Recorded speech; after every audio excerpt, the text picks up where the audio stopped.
Hello there, everybody, and welcome to another wrestling tier list. Let's go. Sunday fun day, am I right? I'm looking at the entire main roster of the WWE. Let's get right into it. Make sure you like and subscribe. We got best, great, good, meh, and nothing.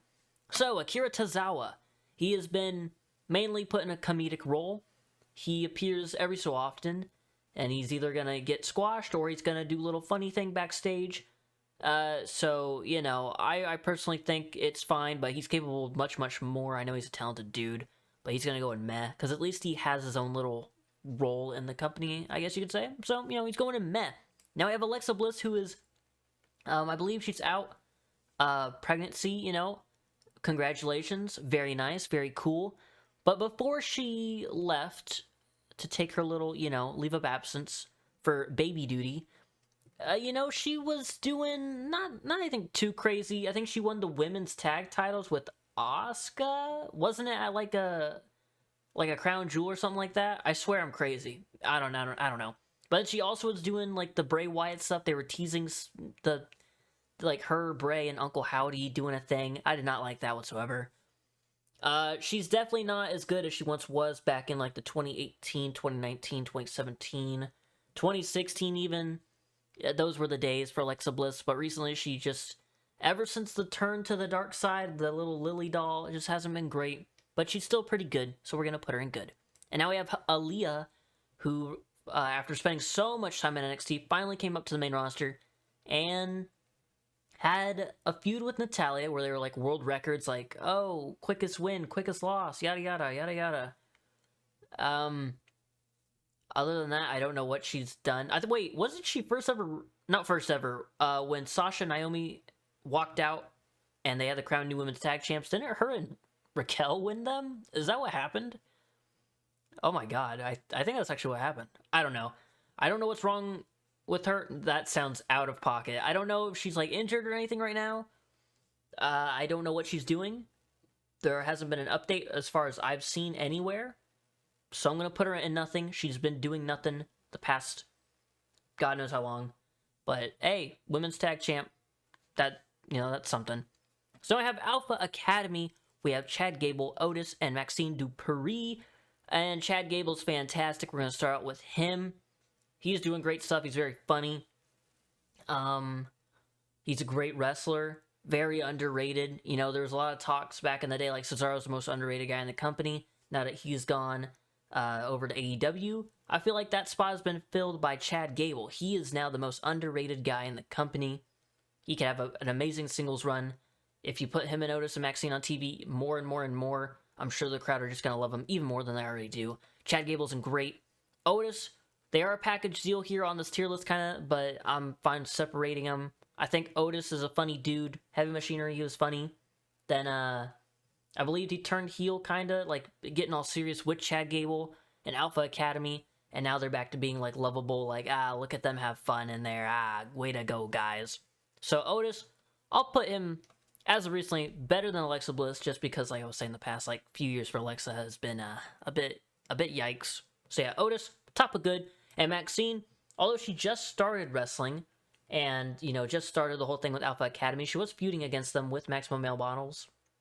That happened, and now she is like transitioned perfectly into this Alpha Academy role. It's very fun. She's like, it's entertaining stuff. I'm gonna put her right next to Otis, but Chad Gable is one level above them only because he's so great in the ring, and he low key deserves more. Even though the spot he's in now is fun, as long as he's having fun. All right, now we have Apollo Crews. Got drafted to Raw from NXT after going back down there for a second time, and I think he cut like a promo in a backstage segment. I forgot against who or what it was about. What has he done? I don't think he's done anything since coming back to the main roster. I like Apollo. I think he's really talented, but I'm gonna have to put him top of meh. Probably no, actually under Akira Tozawa, because at least Akira is like doing stuff. Apollo. He was in that battle royal to determine the Intercontinental Champion #1 contendership thing for Crown Jewel. That was when Mustafa Ali won and challenged Gunther. I think Apollo was in that. And then, like I said, the backstage promo. I might be forgetting. I don't keep up with Raw. Like, I know what's going on, but I don't watch it, like, the full 3 hours. It's just, oh boy. So maybe he's had a match here and there. I don't think he has, though. If he has, it's only been, like, a couple matches. I'm putting him in meh. And we have Asuka. She's on SmackDown. Fairly new women's champion. Beat Bianca Belair in a nice match at Crown Jewel. Had a match against Charlotte for the title, but that ended in disqualification. And I believe she's going to have a match against Bianca Belair on SmackDown sometime. Yeah. Was that... Wait. I'm recording this Friday night. I didn't watch SmackDown. And I know very little of what happened. I haven't checked Twitter, really. I haven't really been watching wrestling past couple days. Last thing I saw was AEW Dynamite, which was very fantastic. Blood and Guts is going to be fun next week. But Asuka, I love Asuka. Currently, not as good as NXT Asuka.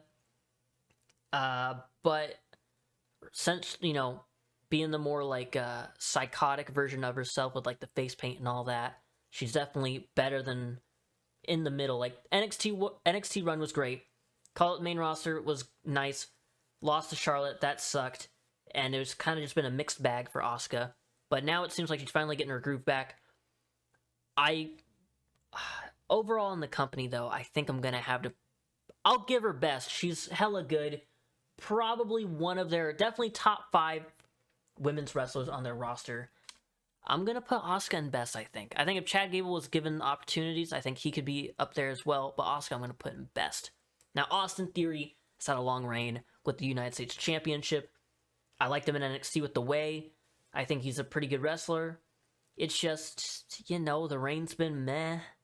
It's he hasn't done anything that makes me go, oh, hell yeah, I can't wait to see Austin Theory next week do whatever. So... But he's not bad, he's not terrible. He's done more than nothing. I wouldn't say... The reign has been meh, but overall, him currently... I can't really put him in meh, can I? I think bottom of good. Above Alexa, only because... Well... Yeah, because we're taking into consideration Asuka's overall stuff going on right now. I guess you could put Alexa a bit higher. Austin, I don't know, man. I've said this in like 2 different videos. He just needs something. I don't know what, but LA Knight on SmackDown, I do know that he is going after that US title. He'll win a Fatal 4-Way next week, maybe, most likely. Challenge Theory at SummerSlam, I guess. And hope to God, LA Knight beats Austin Theory for that US title. Then Austin Theory can move on and do some cool stuff. I hope. But now we have Baron Corbin, who's currently in NXT for a little bit. I don't know how long he's going to stay there. But he's currently rediscovering himself. He's throwing all of his old gimmicks in the fire. The ketchup-stained shirt. The little fedora thing. The Hawaiian shirt. The crown. You know, he came back as the Lone Wolf for one night against Carmelo Hayes and lost his title match. So we don't really know what's next for Baron Corbin. I'm intrigued because I think the last promo they aired on NXT was him like pulling up to some kind of like woodland area and there was like a hooded figure with like a torch, which is like, is he gonna join a cult or something? I don't know. Baron Corbin overall is pretty good. I'm gonna say just that, good. I'd say top of good. I feel like I wouldn't say underrated, but I would say underappreciated. Sure, a lot of the gimmicks have been crap, but he's made whatever he's been given kind of work. He's done it to the best of his ability, and you cannot deny that. We're moving on to big-time Bex, the man, Becky Lynch. We had to put her in best. Right now, she's in a feud with Trish Stratus and Zoe Stark. It's been okay. Was in the Money Bank ladder match recently. Had that trios match at WrestleMania against Damage Control, along with Trish and Lita. Won the women's tag titles with her. With Trish. With Lita. Then lost them because Trish, how dare she, turned heel on Becky Lynch. So Becky Lynch overall, you know Becky Lynch is in the best tier. Like, come on. Let's face it. It's, she's the man.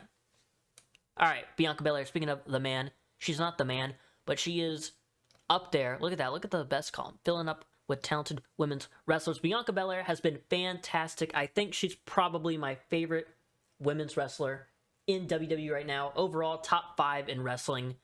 Her WrestleMania matches are like the highlight of the show. If you're looking at top 5 moments of WrestleMania the past couple years, she is in the number 2, number 3, number 1 spot around there. She is talented as hell. She's just likable too, And now that she's starting to get a bit more like heelish because she's been denied opportunities by Adam Pearce, so it's not. She's kind of justified, low key. Like, Adam Pearce, what are you doing giving title opportunities to Charlotte? You promised Bianca, Adam Pearce. What are you doing? But yeah, Bianca's fantastic.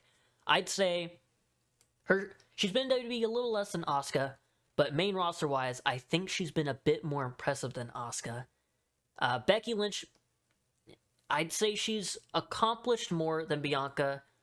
But give it a couple years, depending on what Becky's doing and depending on what Bianca's doing. There's a case to be made for Bianca maybe passing out Becky Lynch on the best totem pole. But regardless, all three of these women in the best. And now we have Big E, who's currently out with a neck injury, but he says he's feeling fine. He feels like he doesn't even feel like someone who had a broken neck. And, he doesn't have a timetable on his return, but I'm sure the fact that he's feeling good, I hope that means we'll be seeing him soon. Big E is fantastic. Again, just like Bianca, very likable person. Won the WWE title, cashed in Money in the Bank, very nice, but then lost it to Brock Lesnar. That was a yikes. Then the neck thing happened, and that was an even bigger yikes, but it's wrestling. Things don't always go the way you would want. So it's unfortunate that Big E had a not-so-crazy title reign. He's been Intercontinental Champion a couple times. Has Big E ever won the United States Championship? Maybe not. Hey, I think he might be a Grand Slam champion if he wins that. I don't know. I'm not going to look it up. But I'm pretty sure Big E's accomplished a lot. Since he's kind of he morphed into that main eventer role before he got injured. So it's a bummer that we can't see what he's up to now in ring-wise since he is currently injured. But he is great. Putting him slightly above Chad Gable, he's great. And now we have Bobby Lashley. I feel like people are forgetting his U.S. title reign and WWE title reign during the pandemic era. They were pretty alright, honestly. I don't think people bring those reigns up enough. He was a good WWE champion, good mid-card champion. He's had some fun triple threat matches with Bronson in theory, Rollins in theory. He just likes beating up Austin Theory, which, look at Austin Theory's face. Can you blame Lashley? Can you really blame him? I know another thing that happens tonight on SmackDown, he is going to have some talks with the Street Profits. I saw him roll up in a limo or something. He was like, hey, Ford and Dawkins, let's chat or something. So I wonder what they're going to be cooking up there. It should be good. Those three guys combined, that's going to be some entertaining stuff. Maybe they'll form a little trio. That would be pretty cool. Bobby Lashley, I'm going to say not best. Better than good. I'd say bottom of great. His WWE return's been rocky. Since he turned into the Almighty, it's really kicked off the past couple years. But that first chunk of time, the first couple of years he was back was a bit shaky. And recently he hasn't been doing too much. He won the Andre the Giant Memorial Battle Royal, which is pretty nuts. So you know what? I think I might have to put him a smidge above Gable. And Big E's just so likable. Bobby is likable, but I think the overall package of Big E is slightly better than Lashley. So yeah. And now we're moving on to Braun Strowman, who just recently, about a year ago, was rehired by WWE during the Triple H era. Speaking of that, you can watch the video on Triple H era returning superstars ranked. So, go check that out. We have Braun Strowman here formed the tag team with Ricochet after that silly little tweet about flippy wrestlers and whatnot. He had a cool match with Omos at Crown Jewel. And he had a tag title match with Ricochet against the Usos. Didn't win that. He's currently injured. His brief stint being back in the company right now has been fine, has been okay. But all the stuff before that, it's kind of like another Asuka thing. When he first got there, hot, fantastic, everybody loves him. He could be a main eventer. But then he lost to Brock. He lost to Brock a bunch of times, I think. Lost his Money in the Bank briefcase in that Hell in a Cell. Formed a team with Ziggler and McIntyre, which was kind of unnecessary. Monster Among Men, I'm not finished with you, Braun Strowman, fantastic. All that chunk in the middle up until he's come back. Still hasn't reached the heights that he was when he was there the first couple of years. After the Wyatt family, that is. The Wyatt family, he didn't really do too much either. But Strowman is gonna sit in... currently right now I'm enjoying Alpha Academy more than Strowman stuff. I'm not even the biggest fan of Strowman, but I won't deny he's done some good stuff. Since we're acknowledging the overall careers, not just the past little bit, I'm gonna say Strowman. Oof. He's gonna... I don't know if I'm gonna really be all detailed with, like, the order, unless something's, like, really standing out. I'm putting Strowman in good. And now we have the Brawling Brutes. We have Sheamus. Now, without being biased, Sheamus is, like, you know, as Chad Gable would say, my #1 guy.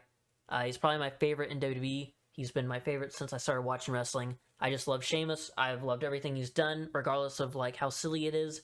You know, everything he's done hasn't been the best, but I've been following along, and I really enjoy Sheamus's work, especially his career resurgence the past few years, banger after banger. He's great.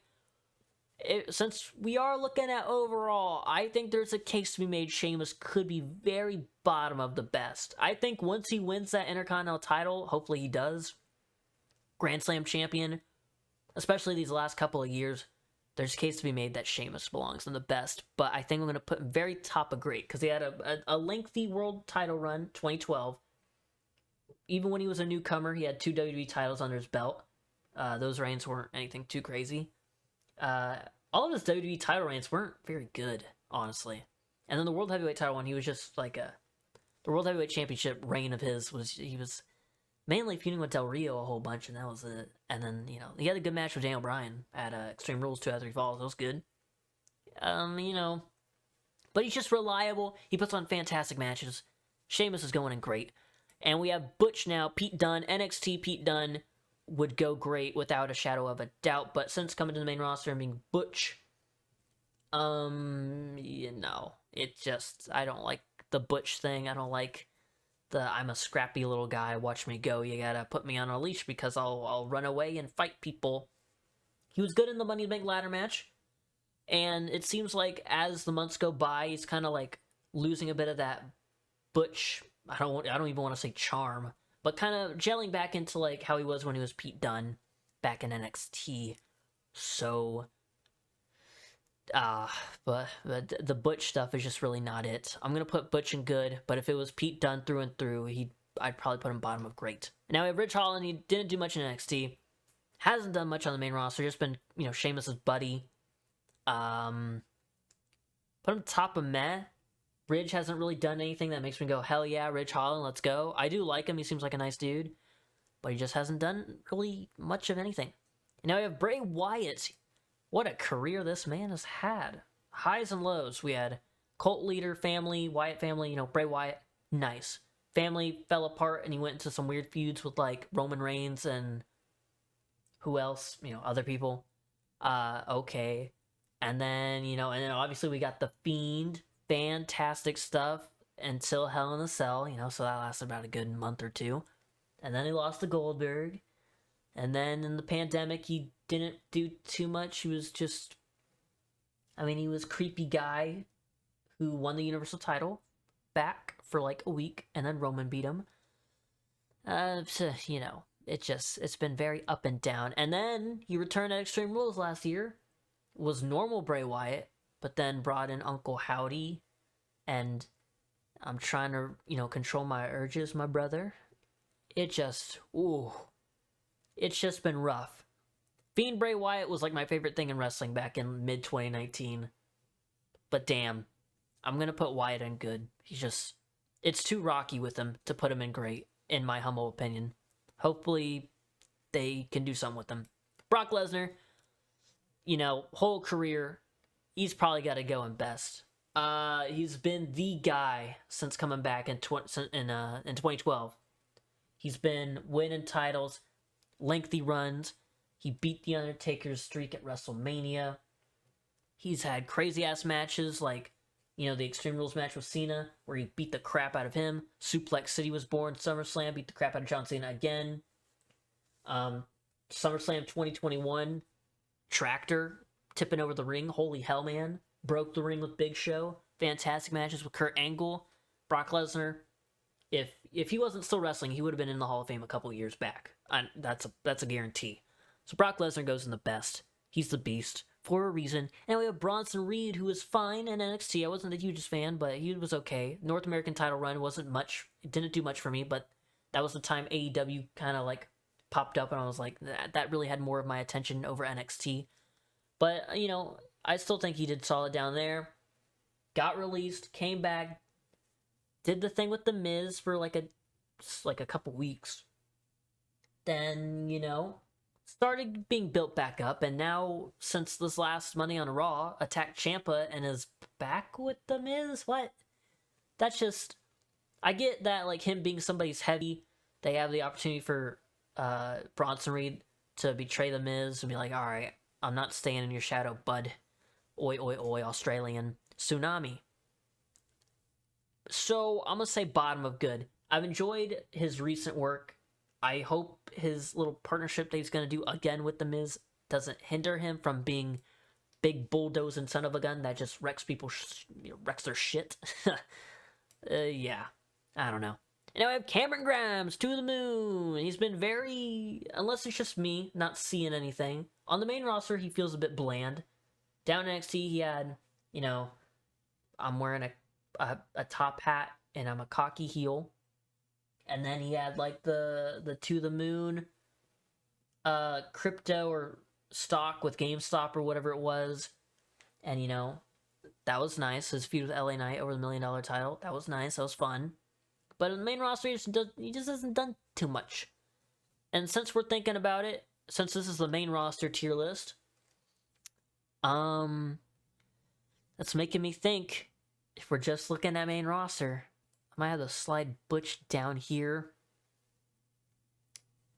Eesh, I don't know. I really don't want to do that. It's really hard to determine how I'm gonna measure stuff off on this tier list. But we're gonna go Bronson Reed. He'll chill here and good with Butch. Cameron Grimes. I mean, this is a nice little section for the NXT. Hasn't done much on main roster. Little second right. But, bottom of good for the NXT guys. Candice LeRae hasn't done jack on the main roster. Except for the Nikki ASH or whatever, Nikki Cross storyline. Which is kind of being built back up again finally. The women's tag gauntlet on Raw was... I guess, like, Nikki's like, oh, are you okay, Candice? You got eliminated. You and Eddie Hartwell didn't do too much. Boo-hoo. I like Candice a lot, but on the main roster, she hasn't done anything. Even in NXT, I feel like she was not underused, but just, she didn't hit the highs that I thought she would in NXT. Because Johnny Gargano was the heart and soul, not the heart and soul of NXT. In comes Candice LeRae. It's like, alright, she's gonna be just as important, right? She kind of got lost in the shuffle in the NXT Women's Division, but then when the Way formed, won NXT Women's Tag titles, had banger matches with Io Shirai back in NXT. That Tricker Street, like, ladder match they did at Halloween Havoc was very good, very fun match. But main roster Candice has not done anything. I'm gonna have to put her top of meh. I really, if we were including the NXT stuff, definitely top of good. But yeah, she has not done really anything. I'm sorry.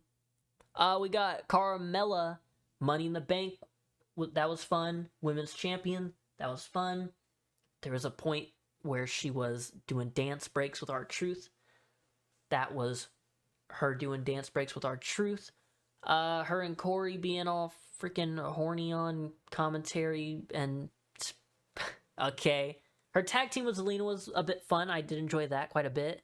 Then, like, her face mask thing that she was wearing, that weird crystallized little mask thing, I don't know. That was kind of okay. She's just been okay, She hasn't done anything that makes her stand out, but she has been doing some decent things. I'll put her above the NXT group right there. Actually, yeah. And if we're doing it off the main roster, I think I gotta put Otis and Maxine a little bit further down. And I love Chad Gable too much to move him, but I'll put Chad Gable top of good. It's really hard, like I was saying, to what I'm gonna do my qualifications on and whatever. Cedric Alexander, Hurt Business stuff was good. Cruiserweight, 205 Live stuff was pretty good. He had some fun matches down there. Other than that, he's not done anything on the main roster. No mid-card feuds that I can think of. I think he had like a mini feud with AJ Styles where he dressed up as a janitor. Am I remembering that correctly? Then, after Hurt Business broke up, he feuded with Shelton for like a month and yelled at him a lot and saying you're old and you're a loser, you can't beat me. And then now they're a tag team again, but now they're not a tag team. I think they're free agents currently. Whoa, what are you doing, Facebook? Get out of here. But Shelton, I think he's very talented. I want to see more of Shelton. Not Shelton, oh my god, that's later. Cedric, we're talking about Cedric. I was talking about Shelton during that tag team and the feud. Cedric Alexander, very talented. I want to see more of him. But damn, man, he just has not done crap. I guess technically you could say he's done more than Candace on the main roster. So, yeah, that sucks to put him in meh. I really like Cedric. Charlotte Flair! Okay, now, hear me out. I know that a lot of people say she's one of the best women's wrestlers, period, right now. Maybe even the best in WWE. But this is also a slightly opinionated list. She's gonna go in great. And here's why. She does put on good matches. She is a whatever the hell 15-time champion, women's champion, a couple-time tag champion. But I can't recall a single Charlotte Flair story or feud that I'm like, hell yeah. I mean, yeah, her and Becky had a nice feud, nice series of matches. Her and Sasha, they just hot potato that title, the Raw Women's title, which sure there was some good matches they got out of that, but it's just her stories involve her winning the title and then losing the title, then moving on and eventually winning the title again pretty shortly after. And I'm kind of not down with that. It's not my thing. I'm glad you can give her all these accolades.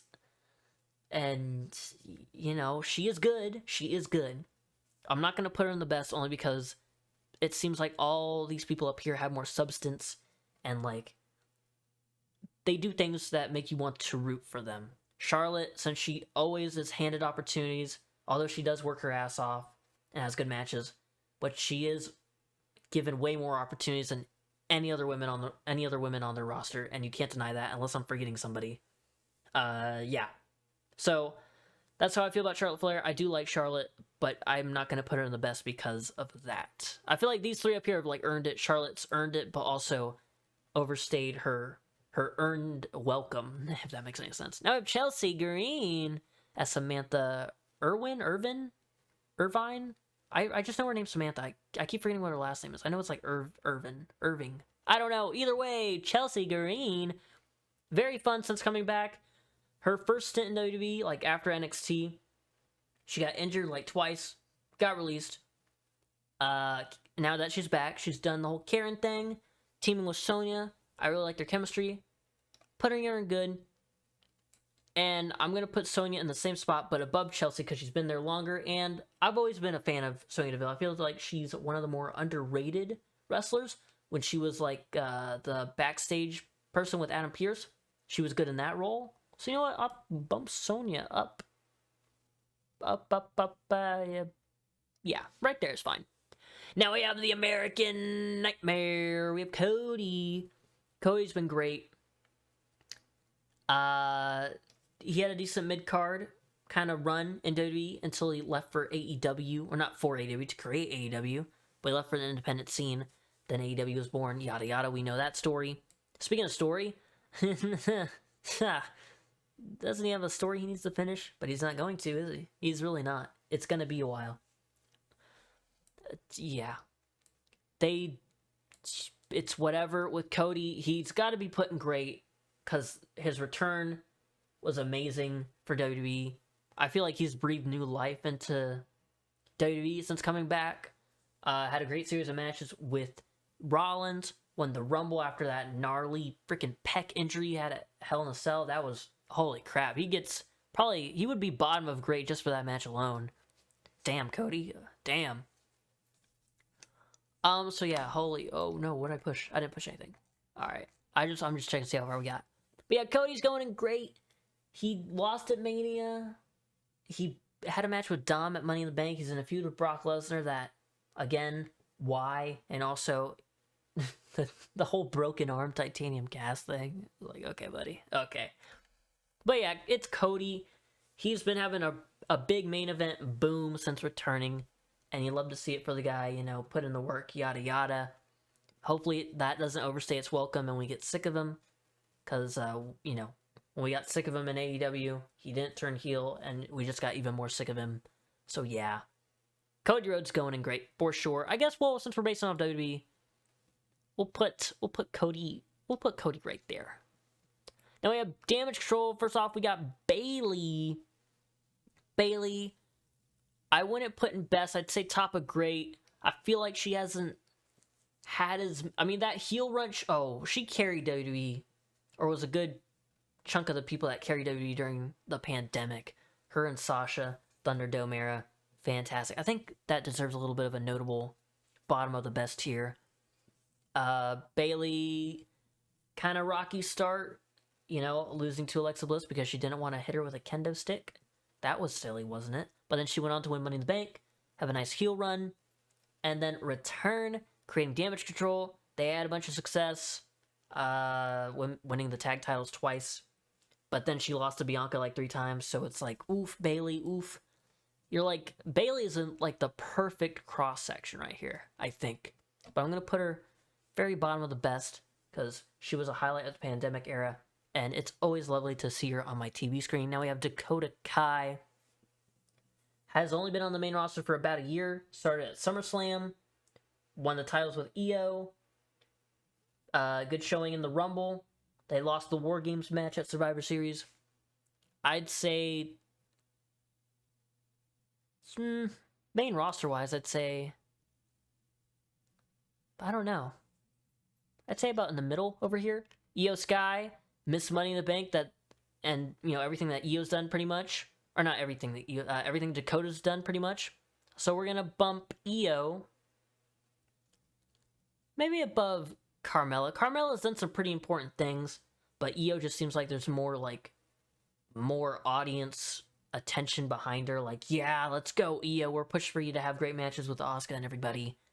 So yeah. Now we have Dana Brooke. She's been there a while, hasn't she? She's been Charlotte Flair's sidekick, Emma's sidekick, and yeah, that's 24/7 champion. Okay, pretty cool. She's worked her ass off. She's definitely improved over the years. But man, I'm gonna have to say, I don't think nothing. I think bottom of meh. But that just says something when you've been there for so long, and maybe that's just WWE side of things, not giving her opportunities, or I think she's okay in ring wise. It's just she hasn't had anything to really care about. So we're going to Dexter Lumis now, main roster, kind of bland. Miz storyline, I'm gonna kidnap you. What? It was all publicity and you owe him money. Dexter wins money. Miz wins money back ladder match. Bronson Reed. Him and Gargano lose like a tag match on Raw to I think like Judgment Day like a few months ago. They're gonna reform the way it's looking like. But other than that, Dexter, he helped Indy in NXT win the women's title in that ladder match at Stand and Deliver. That was cool. He's going top of meh.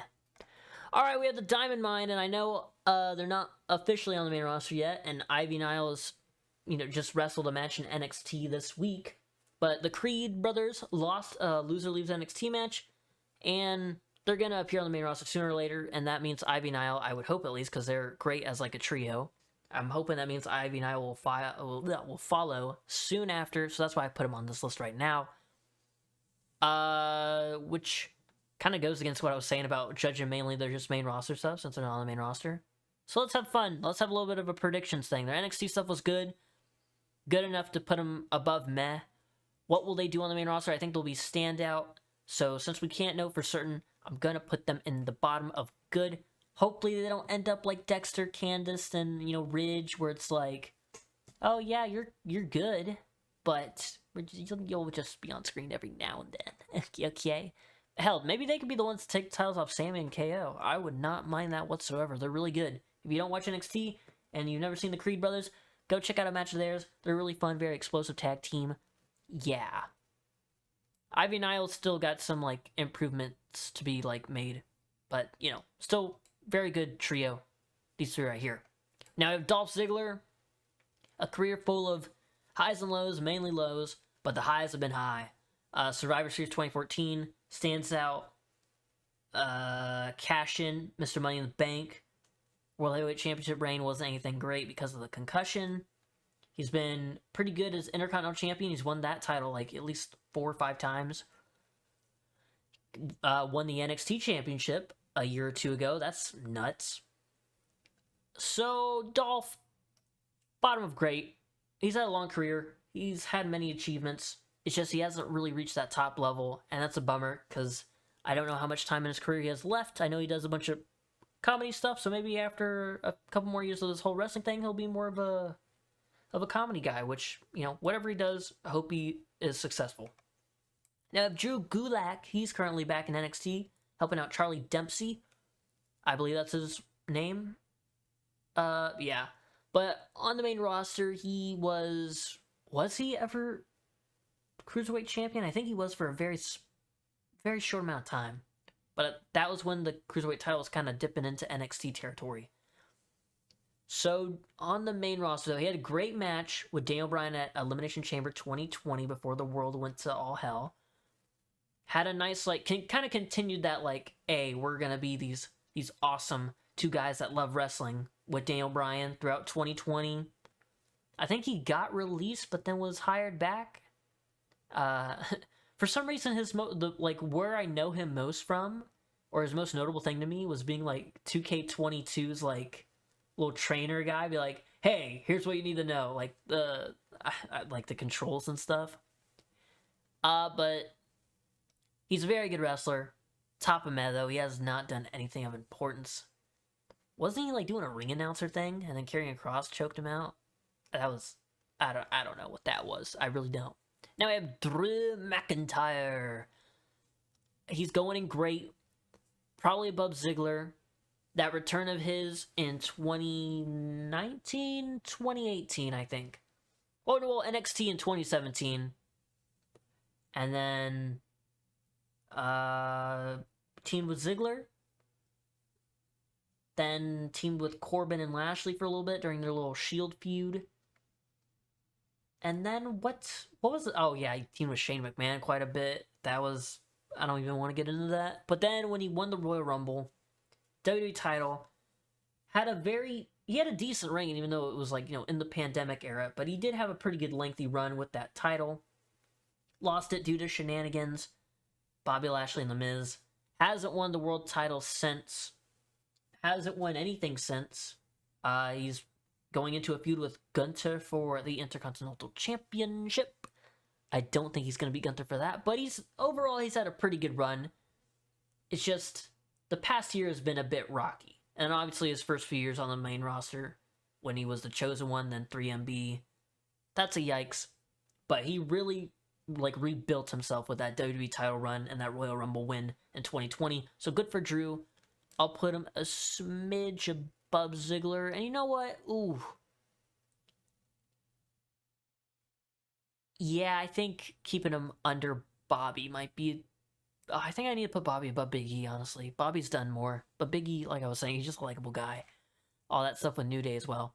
And now we have Edge. Edge has got to go in the best. Although, since returning, or since coming out of retirement, the moment in the Rumble was cool.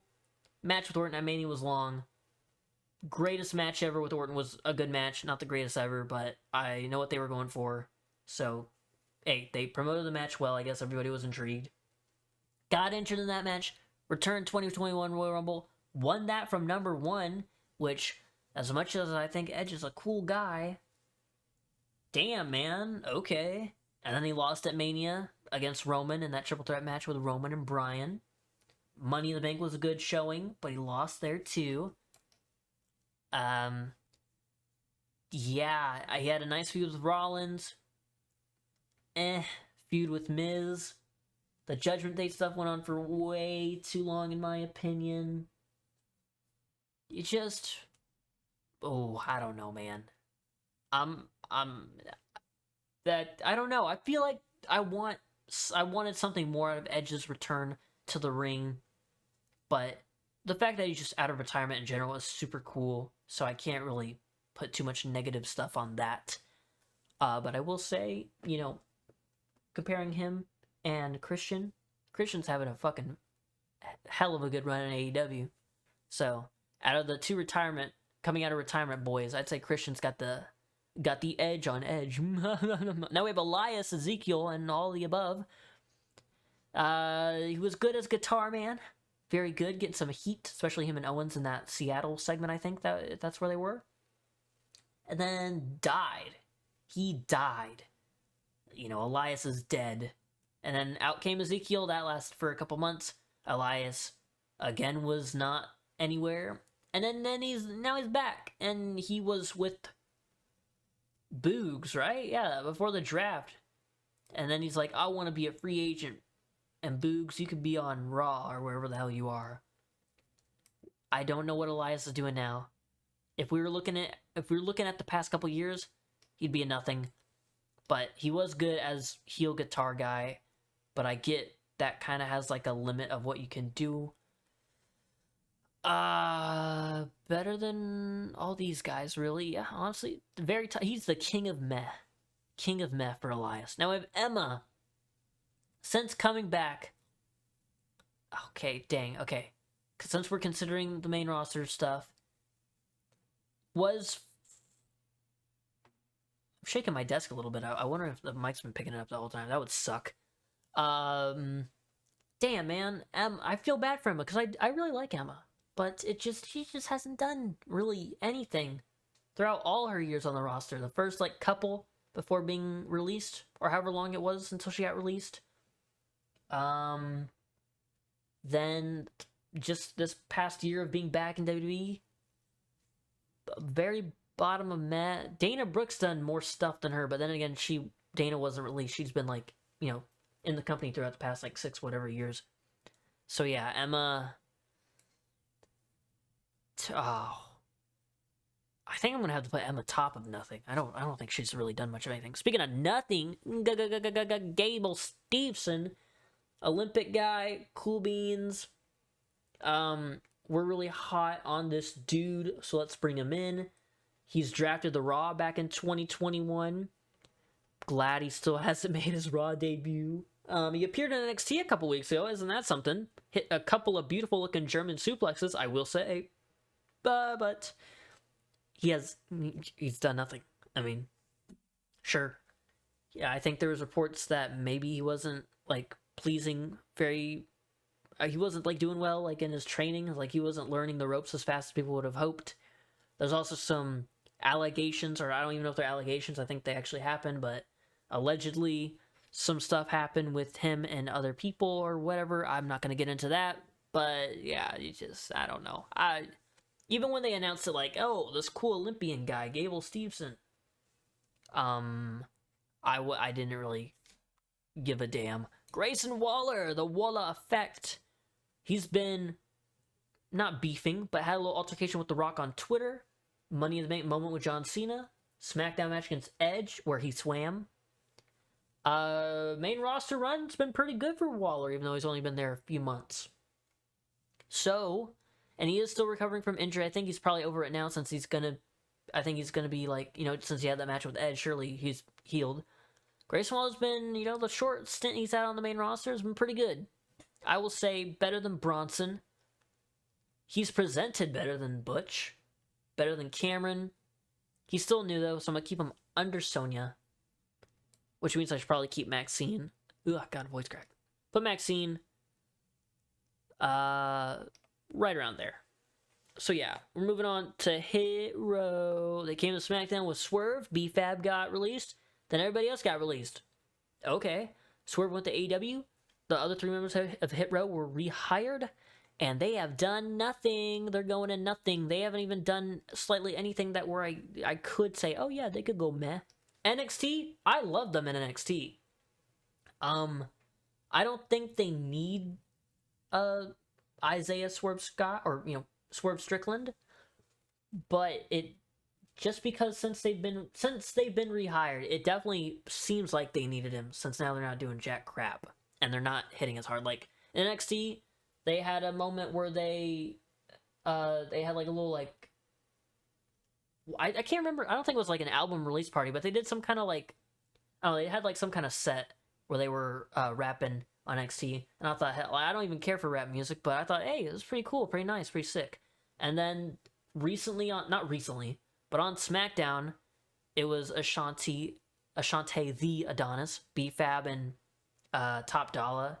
They did a rap thing on SmackDown, and holy shit, it did not sound good whatsoever.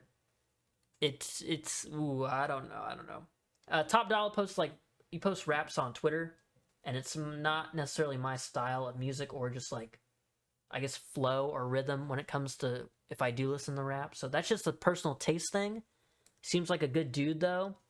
They haven't done anything, man. Haven't done anything. Now we have a Imperium on the main roster. Now clearly Ludwig Kaiser and Giovanni Vinci haven't done much, but you know they're a group, so you know whatever Gunther accomplishes, they're gonna be mentioned. So Ludwig Kaiser and Giovanni Vinci. Is it Vinci or Vinci? I think it's Vinci. Giovanni Vinci. I don't know. They're going in good. I'd say a smidge above Waller for Ludwig Kaiser. Giovanni just kind of got there at Clash of the Castle last year. And he hasn't done too much. So we're going to put... I guess I'll put him up with Kaiser.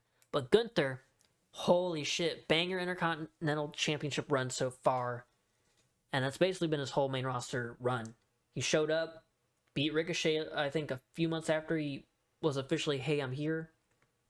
And he's holding on to that title. Since he's still relatively new, main roster-wise, bottom of great. Yeah. Now we have Indy Hartwell, who's had one match on the main roster, that tag team gauntlet with Candice LeRae. She was injured, same thing as Waller, I think a leg injury.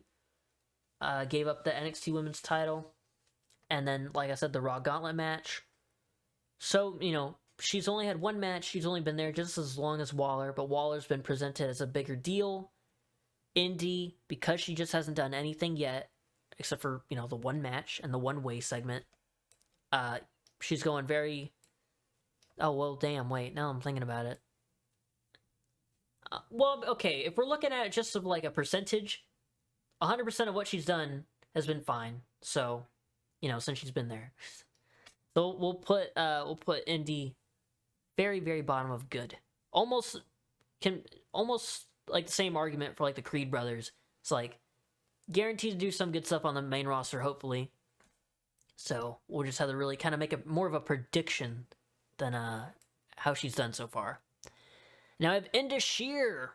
They were presented as a big threat. Veer and I believe Sangha, I think is his name. They showed up, beat a bunch of guys. They beat Cedric and Shelton like twice, I think. So they're like, you know, I wasn't too hyped on them, but then I saw them like they were throwing bombs, bro. They were like throwing haymakers. They were like doing some vicious, big, brutal, big men strength stuff. And I was like, okay, if they keep this up, I might be a little bit of a fan.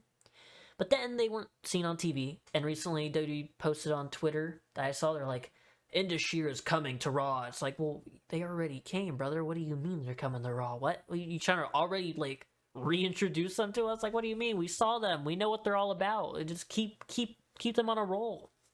So, as of now, I'm going to say top of med, because I think they have potential, which is the opposite, I think, of what I said in the Raw 2023 roster after the draft, or like kind of like prediction tier listing of like how I think everybody will be doing on the red brand. I thought nobody was going to care about these guys, and I don't think anyone really does, but they seemed impressive enough to where they've caught my attention. You know, oh my god, I think we're like halfway, and I don't even think we're halfway. We might be halfway. Okay, we have JD McDonough teased joining Judgment Day, beat the crap out of Dolph Ziggler because that's what everybody does apparently. Other than that, that's what I don't know. I don't understand why they don't give these guys matches. Like, even if you don't have like a story, which clearly they do for JD, the whole Finn Balor talking to him thing, and beating the crap out of Ziggler, why don't you just keep any of that going, please? That way we can see him on TV. There's got to be something I'm just not, like, paying attention to here. I don't know why. But I'm more hyped for JD over into Sheer, so I'll put him top of meh. We have the Usos. Ooh, the Usos. Probably, maybe WWE's best tag team right now. Definitely more major players tag-wise. Main event Jey Uso is good. But I'm still going to put them together since... I mean, obviously, Jay's going to be a sliver above Jimmy. Because while Jimmy was injured during the pandemic era, main event Jey Uso rose to the occasion and was very nice to watch. So Usos are probably going in best. Yeah, Jay might even challenge Roman for the big title. The big title at SummerSlam. Will he win? Probably not. But it should be a nice story-filled match. So, let's see what happens. Now, if John Cena, we gotta put him top of the best. Come on now. Come on now. What are we doing? What are we doing? I gotta move Bayley back down. Like I was saying, she's had a bit of a rocky little thing. And Edge probably has to go up here too. But yeah, John Cena, I'm not gonna waste all your time listing off his accomplishments. We know that, like, probably a good chunk of wrestling fans consider him the GOAT. Almost like a Sheamus type resurgence back in 2015. The US Open Challenge really was like, damn, Cena can go week to week. Let's go, banger after banger. I love that US Title Open Challenge stuff. He really stepped up his game in ring-wise, and now he's doing Hollywood stuff, and that's good, you know? When people see John Cena, I guarantee you a good chunk of their brain goes to, oh yeah, wrestler man, WWE, you can't see me. John Cena's probably gonna stay on the top of this tier list, I'm not gonna lie. I don't think anybody that's listed, I don't know why he's listed on the current roster page. Like, be real, WWE. Like, he's not on your roster. He's there. He's still a WWE guy, but come on, don't. Let go, WWE, it's over. Now we have Johnny Gargano, Johnny Wrestling, clap, clap, clap, clap, clap. Where to put Johnny? He returned after not re-signing. He did come back. Great reaction on the main roster, you know. I think it was in Canada when he made a shock little return. Cut a promo, was like, hey, yippee. They teased like they were going to do something with Austin Theory. Austin Theory, I believe, was US champion at the time. If not, he was going through that, like, Money in the Bank transition period or whatever. And then I think they had a match that Austin might have won. And then now Gargano's like back to doing the way stuff. He did help Dexter Lumis out in that feud with The Miz. He went back down to NXT to have a nice little feud with Grayson Waller. Had a great match at Stand and Deliver. But on the main roster, he's done more than Indashir, JD, Candice. Not as entertaining because he hasn't had really anything to do, but same, like, not as entertaining as Maxine Dupree and Otis. I'd say, oh damn, I'd say slightly above Maxine, because Maxine just now started getting interesting with the whole Alpha Academy stuff.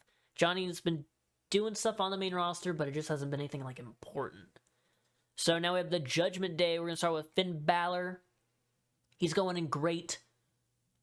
Is he as accomplished as Ziggler? Probably not, but I feel like he's been seen as more of a major guy than Ziggler, at least recently, and like Ziggler's only been looked at as a major player when he was Mr. Money in the Bank. Other than that, he kind of dropped mid-card. Finn Balor, there's been a couple instances where it's like, oh no, he could be the guy. So we'll put Finn slightly above Ziggler.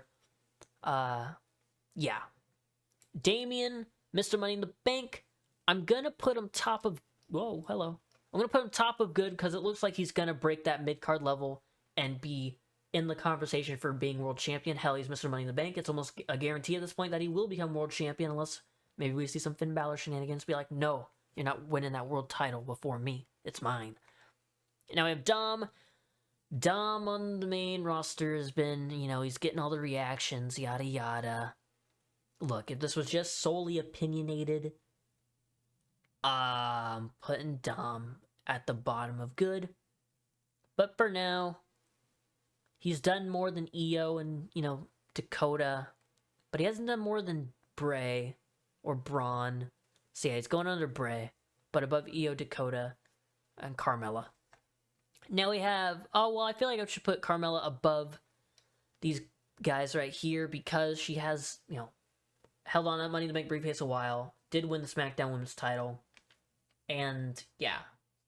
So, accomplishments, and she's been there a while, and she's, whenever she's on, Carmella's always kind of had a story, too. Okay, now Rhea Ripley, last member of the Judgment Day. I'm debating on putting her in the best, but I don't think she's reached, like, Bianca's level yet, because she did show up about a year after Bianca on the main roster. But I'm fine with putting Rhea right next to Cody and Bobby. I think that's a good spot for her right now. The whole mommy thing has been catching on with everybody. She's good in the ring. Great choice to be world champion, beating Charlotte Flair at Mania. She won the Royal Rumble. I think she lasted from number 2, was it? I think Liv was 1, she was 2. Or wait, no, wait. I think Rhea was number 1. So yeah, that says a lot right there, too. But Rhea is going in great. Now, we have Karrion Kross and Scarlett. Ooh, boy. So, the first couple months of Karrion being on the main roster, didn't have Scarlett, or the dumb gladiator stuff. Okay. That's oof. Since coming back, treated more seriously, then lost everybody.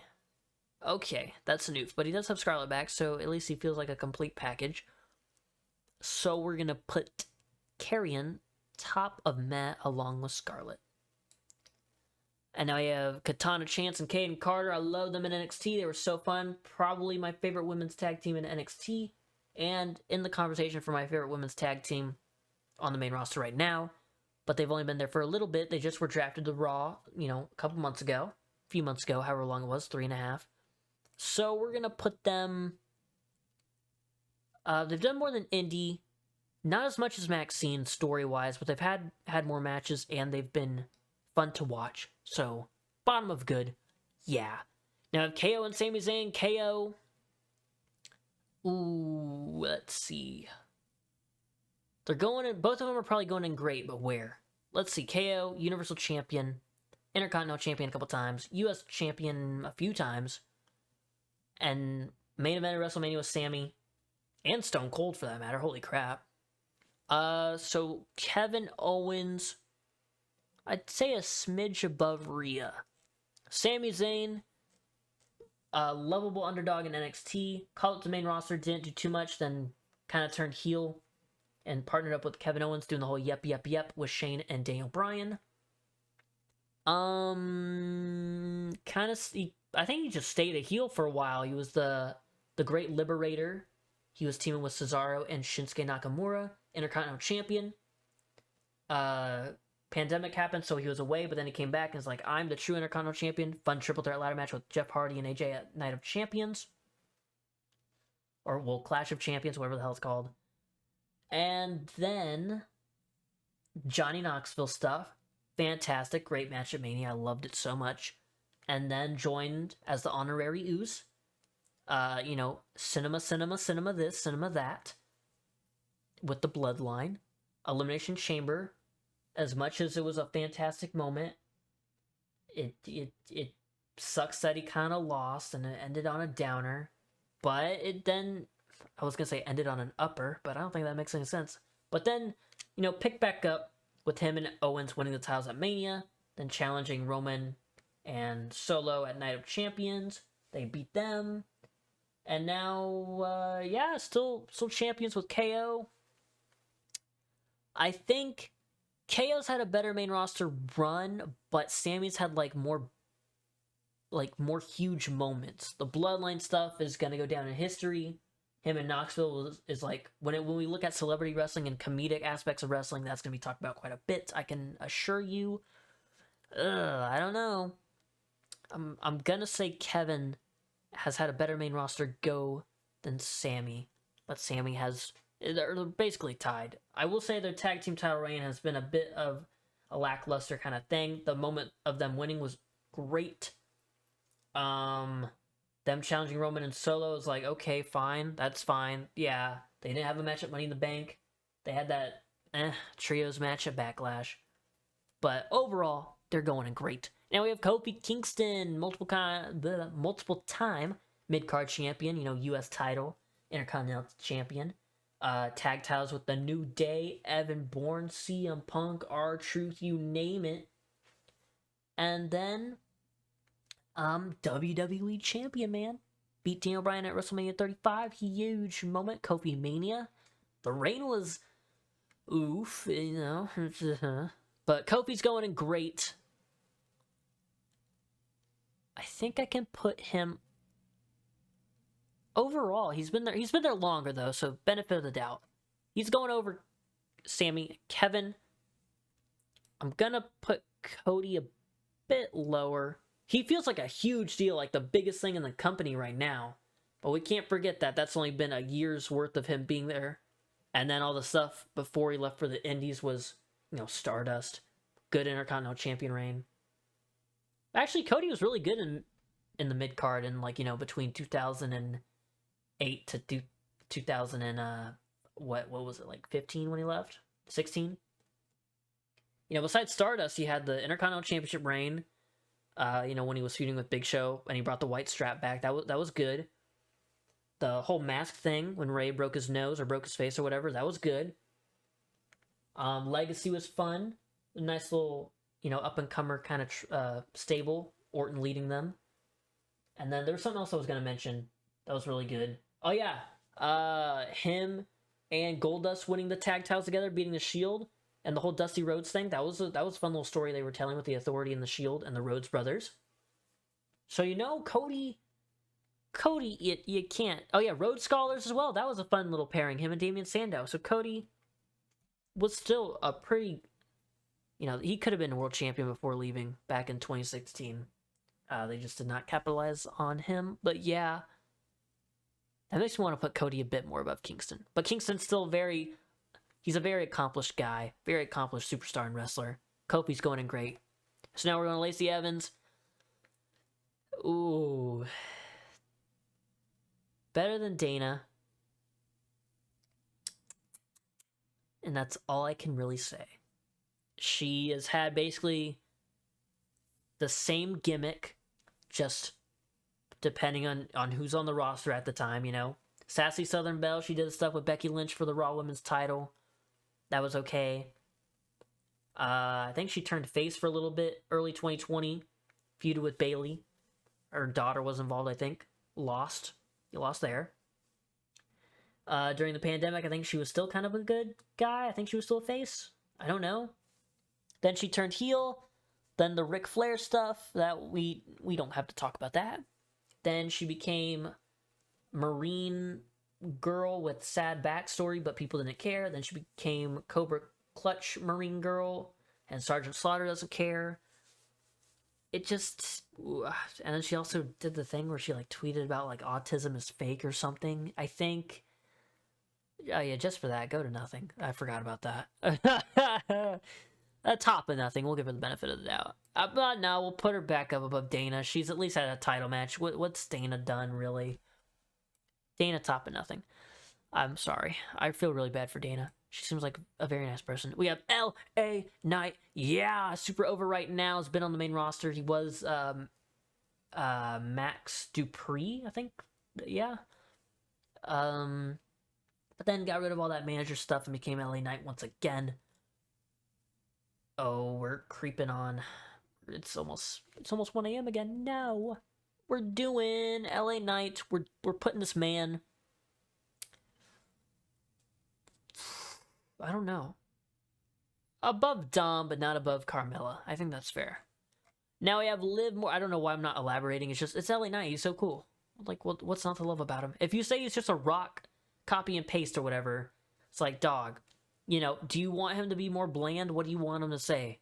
He's going to have a catchphrase. That's what a wrestler kind of needs. He's going to be not soft-spoken. He's going to be loud. He's going to try to say stuff to get the crowd to chant back, yeah, and let me talk to you. It's comparing him to The Rock is a good thing, but saying he's a Rock copy and paste. Anyways, Liv Morgan, current women tag team champion, was a SmackDown women's champion. Very bad reign because the Ronda feud was not good and it was a mess. But the win at Money in the Bank was nice, and the title win at Money in the Bank was nice. She did team with Rhea at WrestleMania. They had a little partnership. She was part of the Riot Squad, I believe they were called. Her, Sarah Logan, and Ruby Riot. And she didn't really do much there. It was just like, hey, new girl on the roster. Let's get everybody introduced to her. But she's done okay.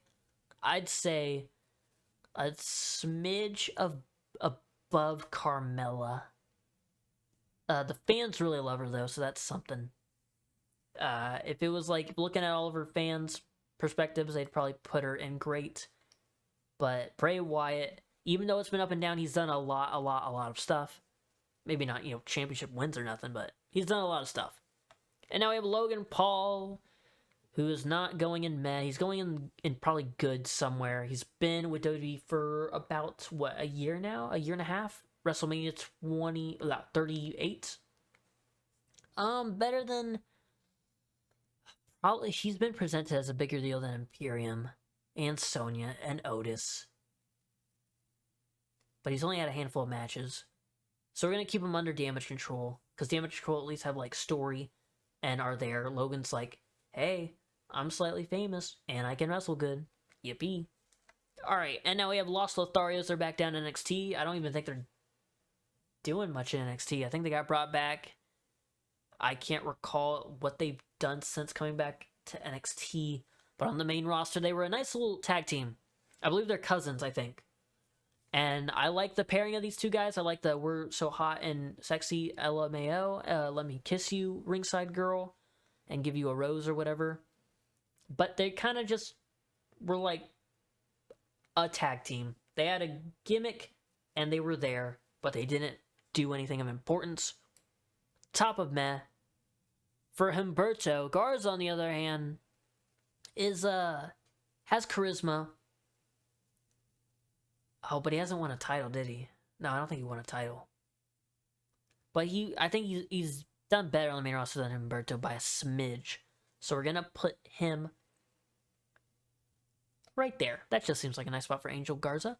All right, Rey Mysterio and the rest of LWO. We're going to start with Rey. Rey's going in the best. I think slightly better than Edge by a little bit. I feel like he's more known to an outsider who doesn't watch wrestling than Edge would be. Great luchador style. Not really any good world title runs, but mid-card title-wise had a nice little run with the Intercontinental title back in 2009, I want to say. I think that was when he was feuding with Ziggler and Jericho. It was very nice. And yeah, he's a Hall of Famer. Same with Edge.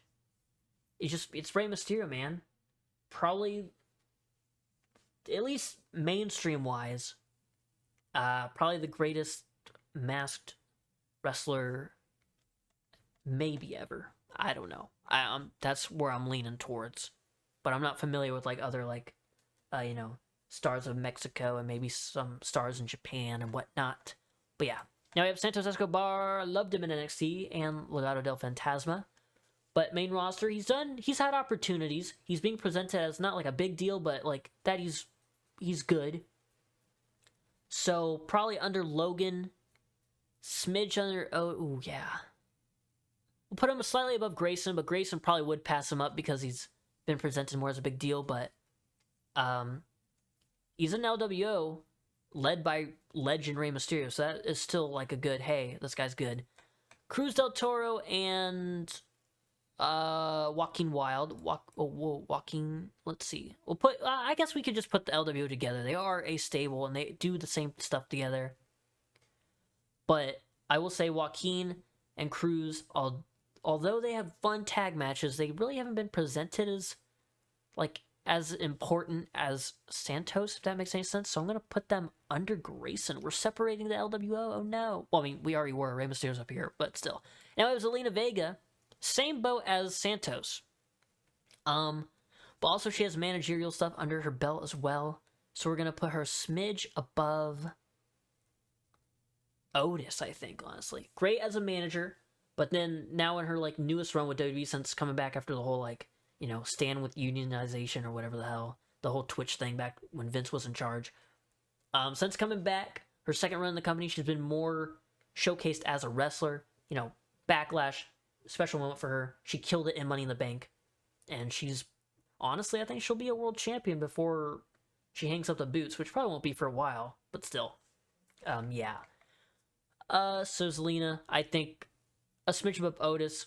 Logan Paul's obviously been presented as more of a big deal compared to Zelina, but Zelina is very good.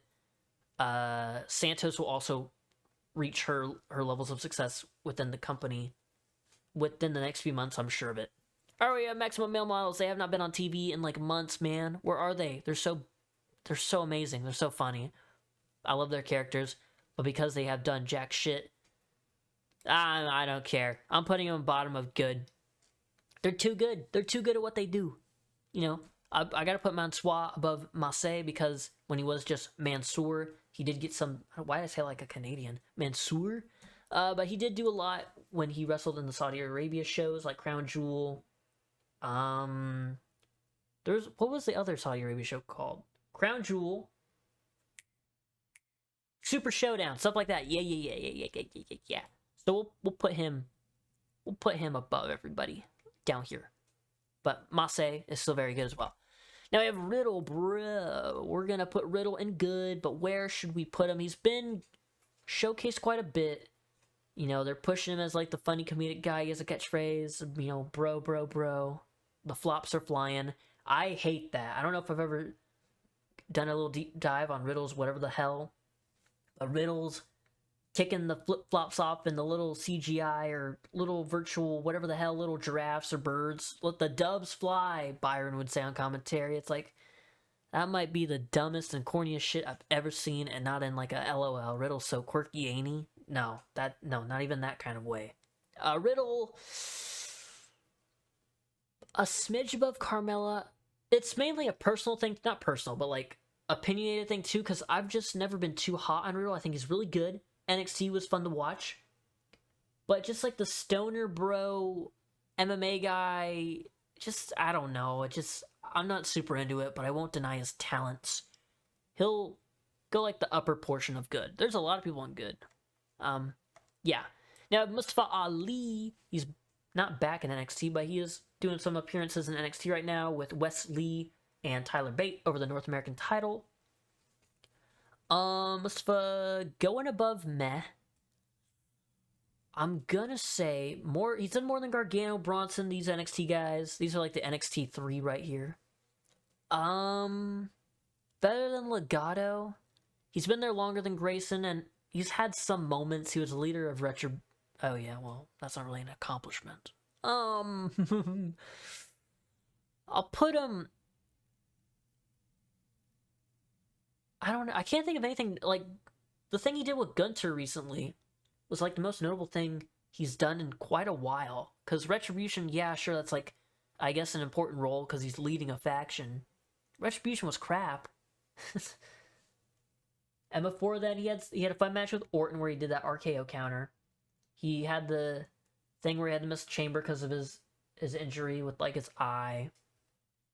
And that's when Kofi replaced him. Then Kofi Mania happened. I'm gonna say under Imperium. Yeah, I don't know. He's had a bit of a rocky main roster run, but he's not in meh. He's still good. We have Natalya. Just because she's a veteran and she's been in almost any kind of women's story you could probably think of.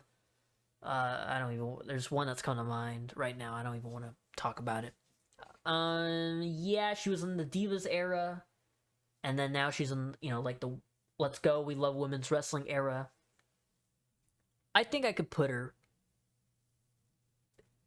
maybe not bottom of great. I mean, she's had a couple women's title reigns, but she hasn't it's like, I don't know who I said it for, but she hasn't done a thing that's made me go, oh, hell yeah, let's get ready to watch this Natalya match. I've never had that, like, reaction. Like, let's go. I can't wait to watch Natalya do whatever. But we're going to put Natalya definitely in the upper portion of good. I don't know.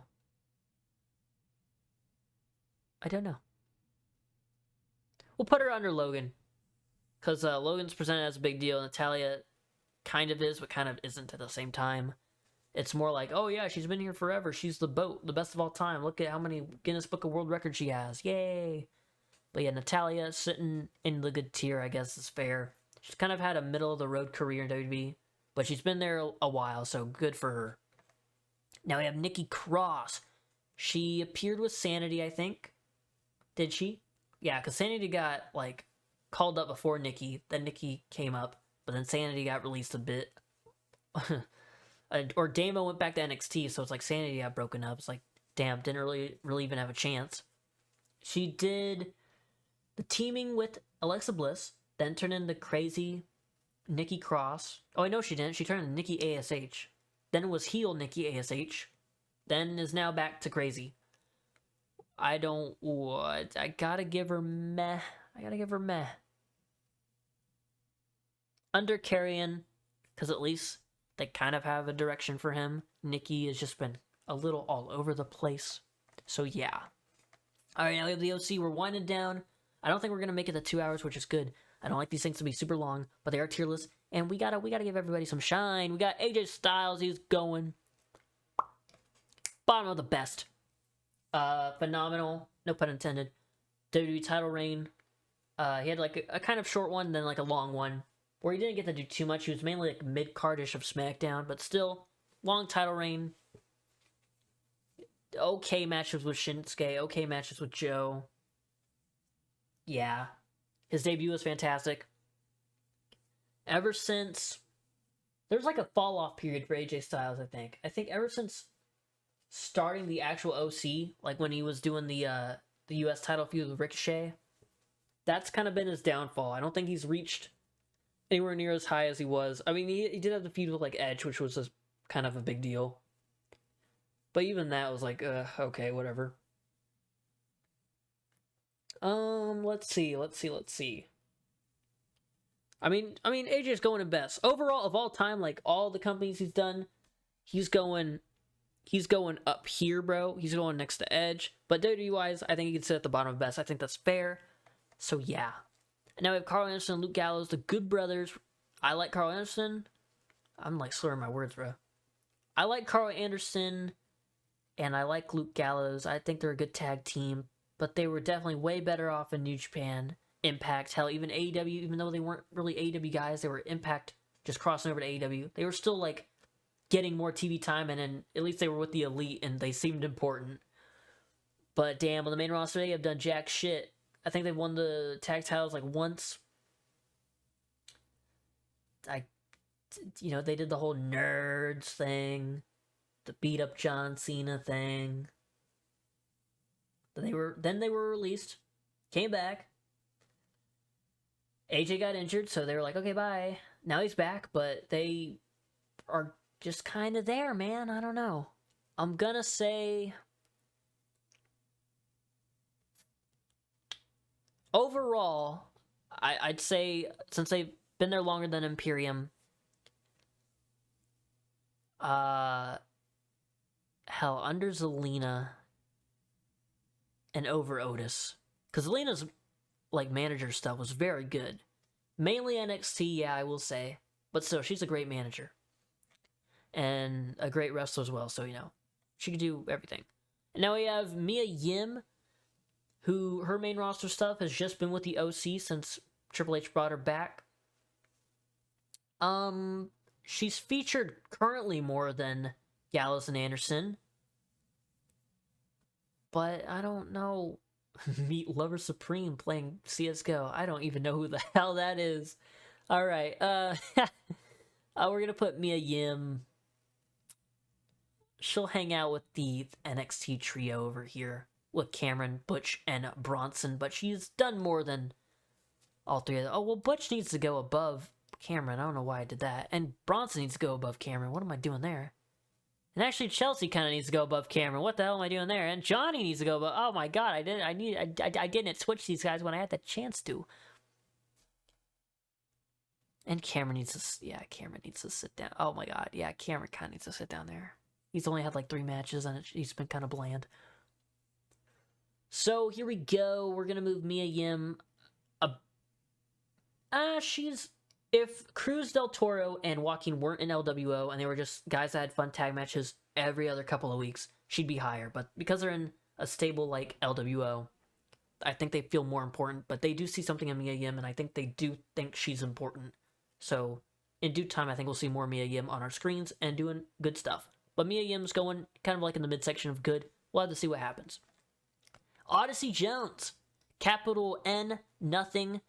I was gonna spell all of nothing, but I don't want to go capital N, capital O, capital yeah. Odyssey Jones, more like, where is he, Jones? Am I right? He got drafted to Raw, and then that's it.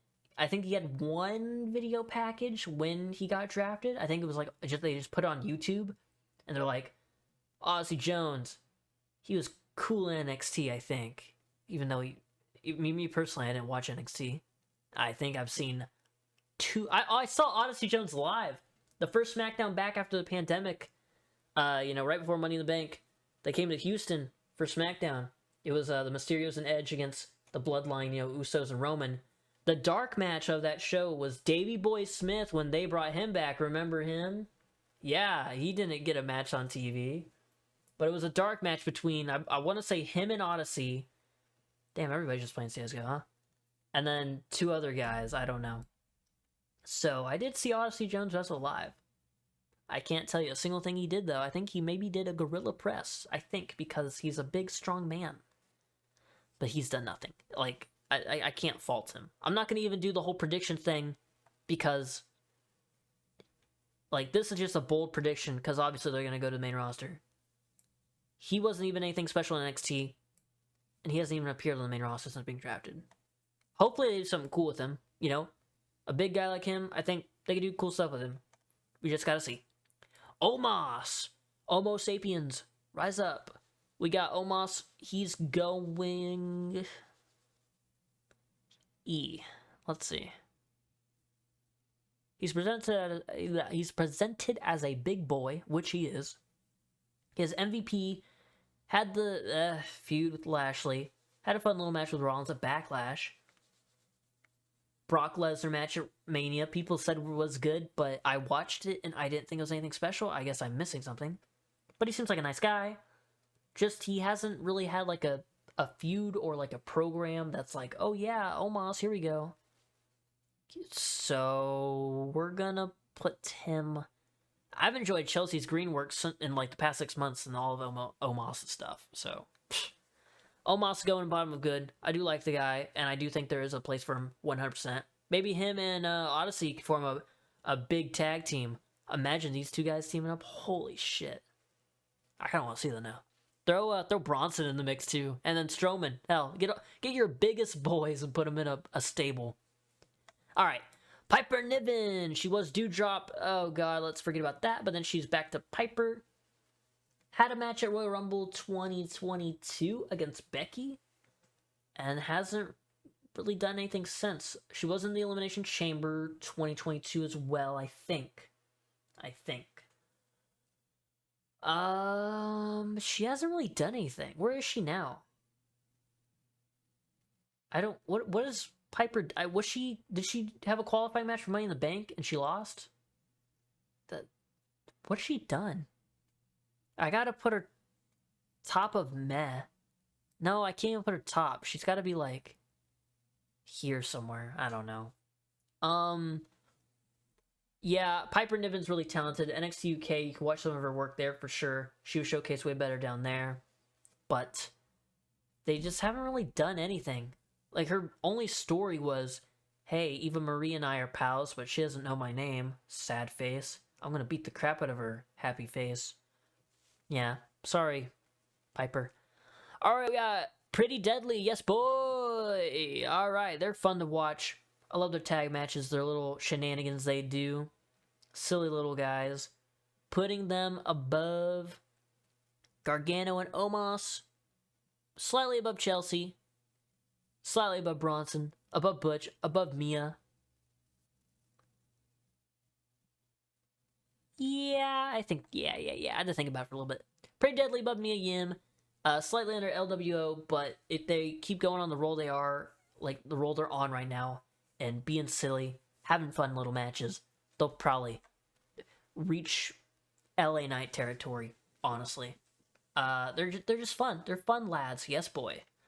Now I have Randy Orton. We got to put him up here. Ooh, where is he among the GOATs up here? Is he better than AJ in WWE? Yeah.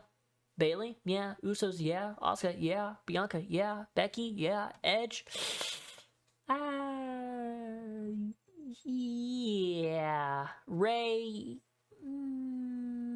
Why am I drawing this out? It's already been over an hour. F me. If you're like watching this, you're probably telling me to shut the fuck up and hurry on.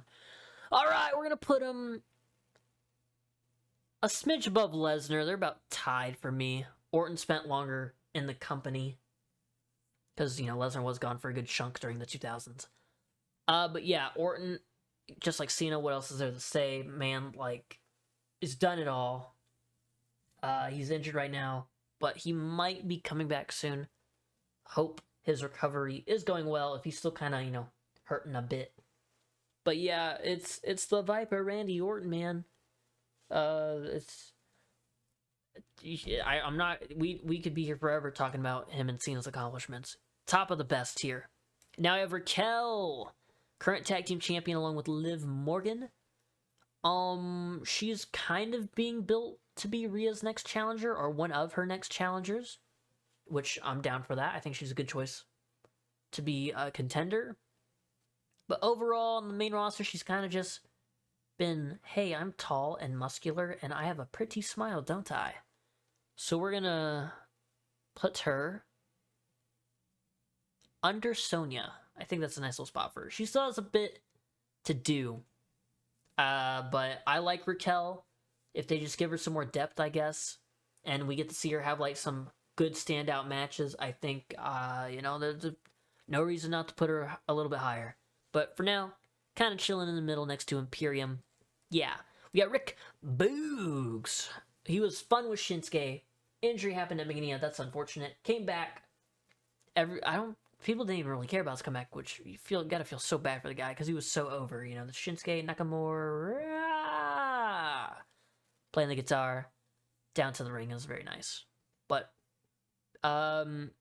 meh.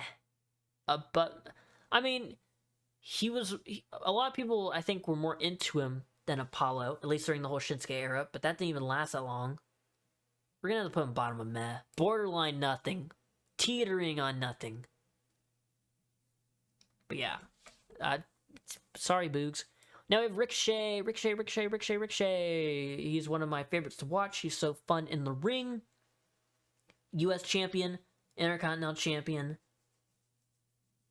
Yeah, but not very many stories, I don't think. He's kind of just been there. He's like kind of what, I guess, I don't know who best to compare him to. I don't know, maybe like, not even, I don't know. I was going to say Corbin, but at least Corbin's had like feuds. I can't even tell you the last person Ricochet had like an actual feud with that wasn't, you know, like Strowman, I guess. I mean, he's about to be in a feud with Logan going into the summer, for SummerSlam. That automatically elevates him now. But yeah, I don't know. I'm going to say Ricochet above Raquel, Sonya, OC, slightly above Zelina, slightly above Natalya.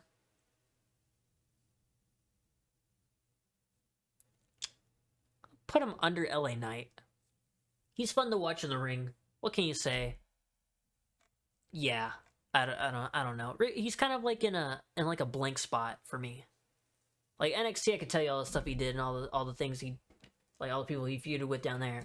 Main roster, AJ Styles US title stuff, Samoa Joe US title stuff.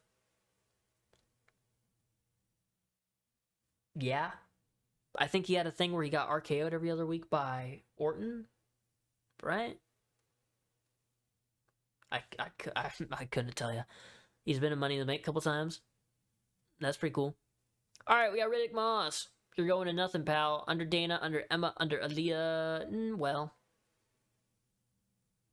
Okay, well, we got to move some people around. Gable goes above Big O. I think that's what they call Odyssey Jones. Aaliyah also goes under Hit Row. Riddick goes under Hit Row. Emma goes under Hit Row. Dana has done more than Hit Row, but she's been there longer. So yeah, but either way, Riddick, he's the Madcap Moss. That I hated that with a passion. Just for Madcap Moss alone, I should put you under here. But no, we're gonna put you over here. Oh, you've done more than Emma. I'll give you that. You've done slightly more than Hit Row.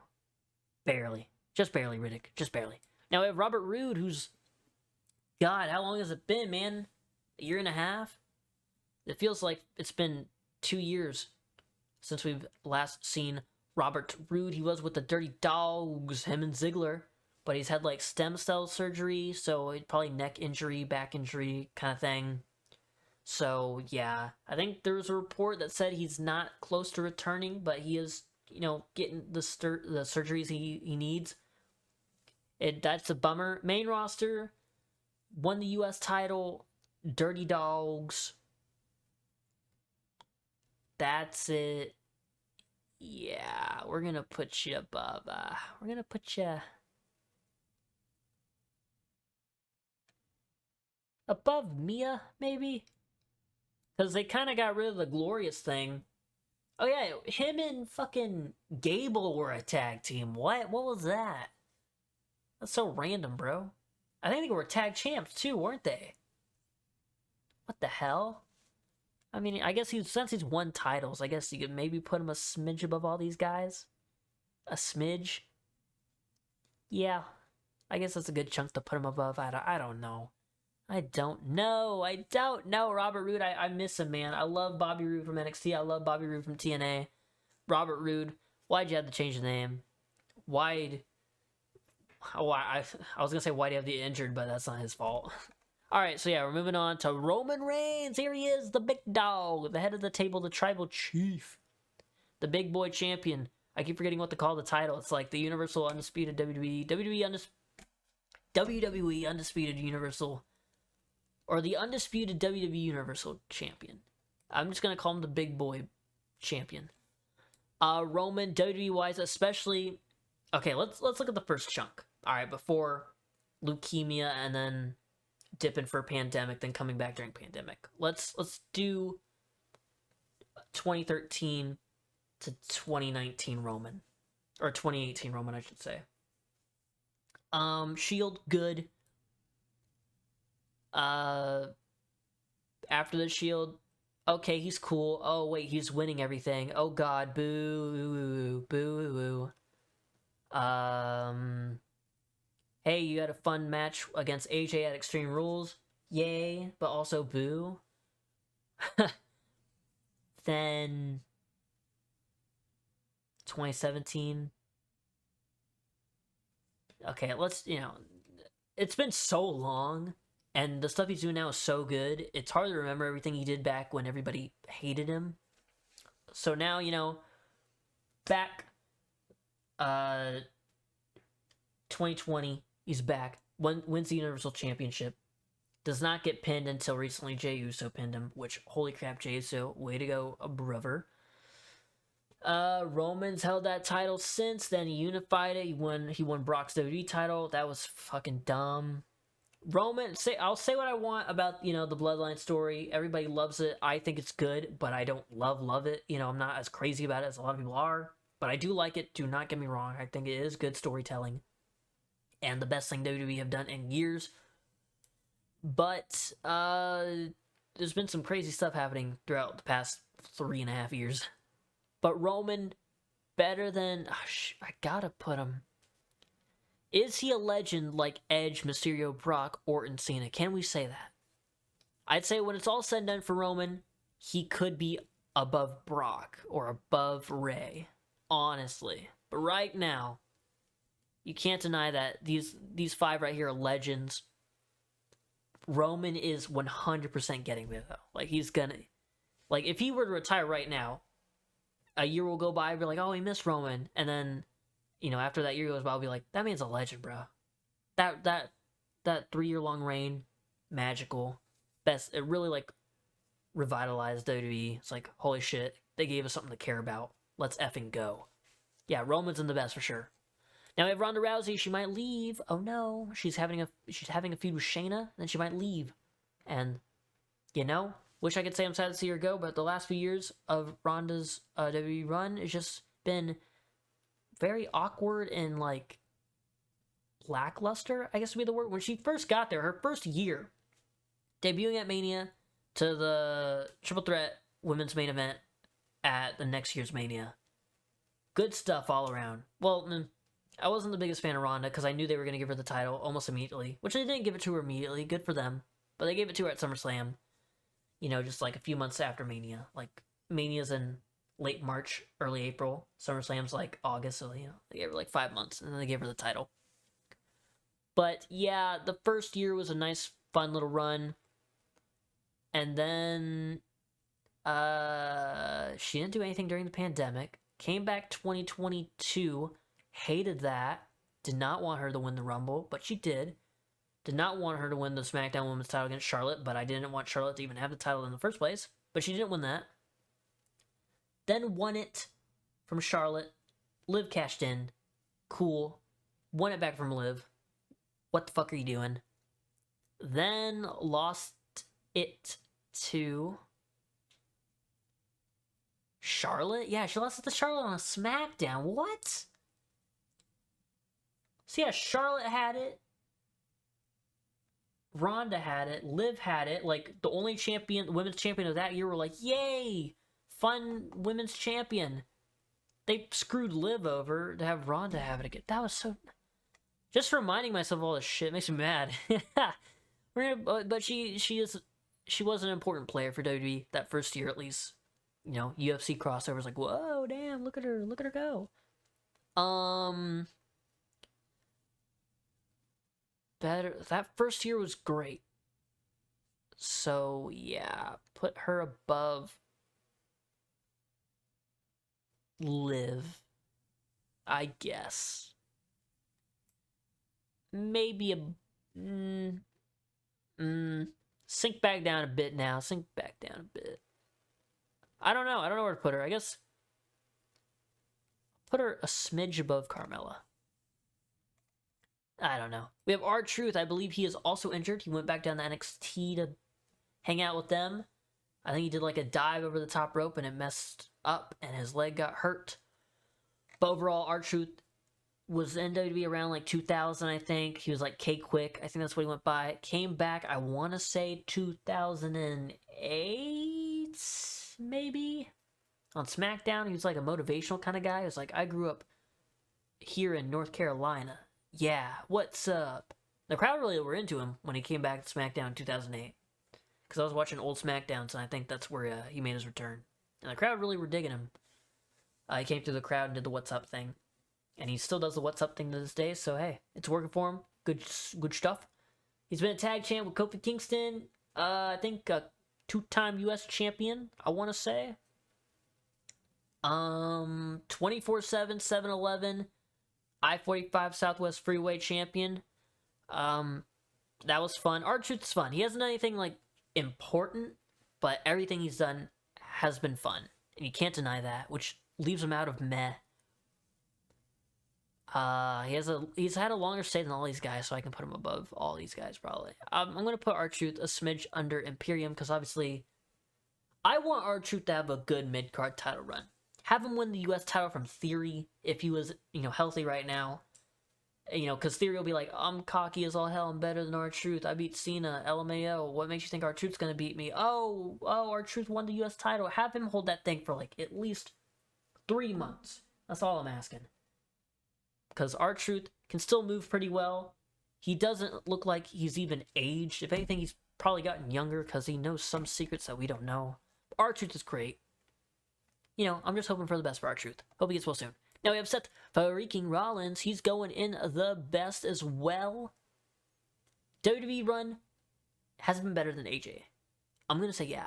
Better than Bayley? Yeah. Better than Usos? Yeah. Better than Asuka? Yeah. Better than Bianca? Oof. Yeah. Better than Becky? Yeah. By a bit. By a tiny bit. Now, has Rollins' WWE main roster run been better than Roman? This is like an actual like debate I think that people could have. I don't want to stretch this out. I just said we weren't going to make it to 2 hours. We might. Whatever. AEW was 2 hours. No one complained about that. Rollins, all right. So we went through Roman Reigns' like boo phase. Rollins, all right. With the Shield, good. Breakup of the Shield, holy shit, shocking moment, good. Authority's future, good. Money in the Bank, good. Cash in at Mania, good. Title reign, good. Injury, sucks, but wasn't his fault. Came back, attacked Roman at Extreme Rules after the AJ match, holy crap, crazy. Won the title, Moxley cashed in. Where did he go from there? Universal title, but Finn got injured. Feud with Triple H that kind of stretched because he turned on him in order for Kevin Owens to win. Match at Mania with Triple H was but him showing up at NXT TakeOver San Antonio be like, where are you, Triple H? I want to fight right now, Triple H. That was fun. There was a chunk where he was Intercontinental Champion and had banger matches with Ziggler. They swapped it back and forth. He had a banger match with Miz, Elias. And then we had tag champs with Ambrose. Ambrose turns. That sucked. Messiah, or well, Universal Champion, Beast Slayer, The Fiend. That sucked. Messiah. That was fun. Had a kid, so he was gone for a few months. Fashion icon. Revolutionary. Visionary. Seth freaking Rollins. The past 3 years, Roman has been better than Rollins. But the first 5 years... Wait, 5. Oh no, that'd be first, like, 7. Holy shit. Oh, we'll consider the split, like, the starting point then. So Roman has been better than Rollins for, like, 3.5 years. Rollins was better than Roman for about 4.5 years, I want to say, if that math checks out. But this title run is generational that Roman is having. But this list is a smidge opinionated. I am still throwing in some facts and accolades. But I stand by this where I say overall, for me, when all is said and done, when Seth Rollins, what? When Rollins retires and Roman retires, I think I'll look back on Rollins' career as my favorite of the two. Even though Roman's had a generational run. But then there's the point to bring up that Roman hasn't really defended the title that much, at least the past, like, year. So, like, you know. Yeah, Rollins is going above Roman, in my opinion. Alright, we're going to Shanky. Shanky is still on the roster. Did he go back to NXT? I don't think he did. He was dancing with Jinder. I even looked on Wikipedia and they're like, Jinder went back down to NXT to form Into Sheer, yada yada, so that ended their partnership. So Shanky is just like lost at like a bus stop somewhere. He's just dancing around waiting for somebody to come pick him up, I think. Oh, well, I can't put him in nothing. He did do the dancing thing, which was very fun. There you go. You're staying in nothing, bud. Alright, we have Shayna Baszler, killer in NXT main roster, though. Has been very, very lackluster. Debuted, Royal Rumble, should have won, but Charlotte won, of course. Won the Elimination Chamber, but that match was like, oof, because of the way they paced it. But she was the right choice to win. Lost to Becky at Mania. What were you doing? Okay, sure. And then nothing. Tag team with Nia Jax. Why? What did she do after that? It's so baffling that Shayna has not been Raw or SmackDown Women's Champion. Or, well, now WWE or World Women's Champion. That is fucking baffling to me. Looking at her year-long reign, or I don't know if it was a year-long, but like, I know she had 2 women's title reigns in NXT, but looking at her reigns in NXT, it is baffling she hasn't had a World Women's title reign. Holy shit. After the feud with Ronda's over, and hopefully she beats Ronda, she needs to... Who's the face champion right now? We have Asuka and Rhea. Io might be... Oh, shit.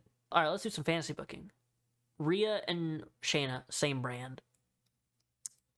Rhea loses the title to Becky Lynch. I'd like for Rhea to have the title a bit longer than SummerSlam, but let's just say... I mean, her reign hasn't been very good. But let's say...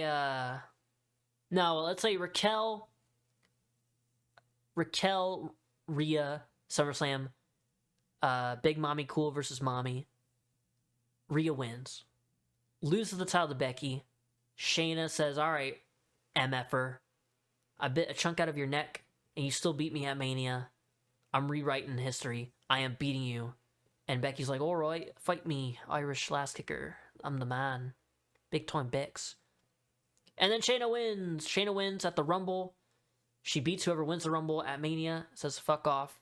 Nah, my title for good. Boom. Shayna. Yeah, that's fantasy booking. I'll be here all night, ladies and gentlemen. Shayna on the main roster. Oh boy, it's just been so rough. Better than Rude, better than Sonya, better than Otis. Lower than Gallows Anderson. Shelton Benjamin came back in 2016 when the draft came back. Hasn't done really anything. Hurt Business was like the biggest thing he did. He teamed with Gable for a bit. I'm really trying to remember what he did. Yeah, then Hurt Business was cool. That ended. We talked about Cedric and his partnership and also slight rivalry. Now they're free agents. But then we look back, since we're, back in 2002, 3, 4, whenever. That's still technically main roster for Shelton. So we're going to put him above Cedric for sure. Where'd I put Cedric at? Oh, hell. Yeah, he's definitely better than mid. Or not mid, meh.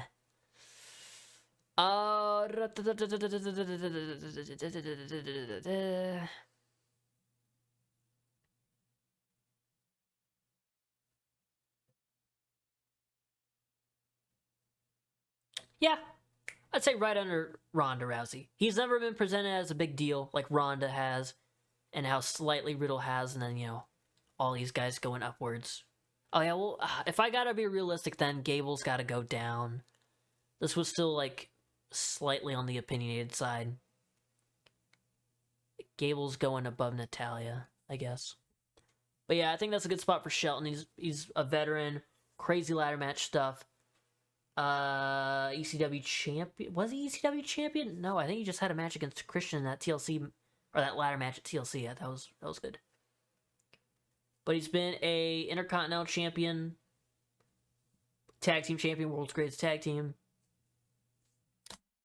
F it. WWE wise, I'd put him above Liv.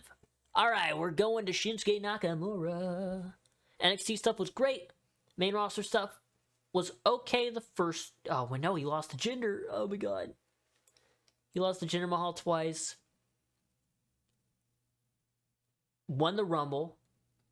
Lost to AJ, turned heel. Lost. Beat Hardy for the US title. Lost it, I think, not too long after that.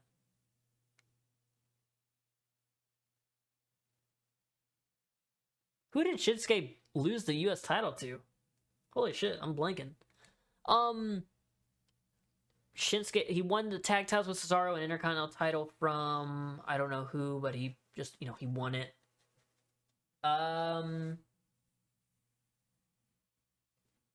I don't know, man. It's been kind of a bland main roster run for Shinsuke. So I'm gonna put him...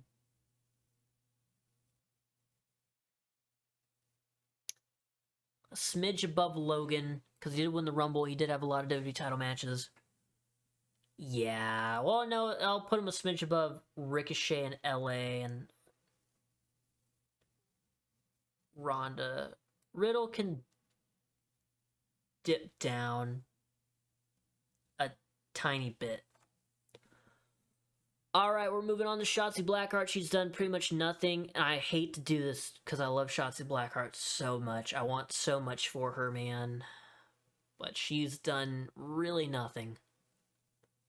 I almost can't even put her above Cross and Scarlett. Nikki, Piper. I really hate to do that to Shotzi, man. I really do. I really, really do.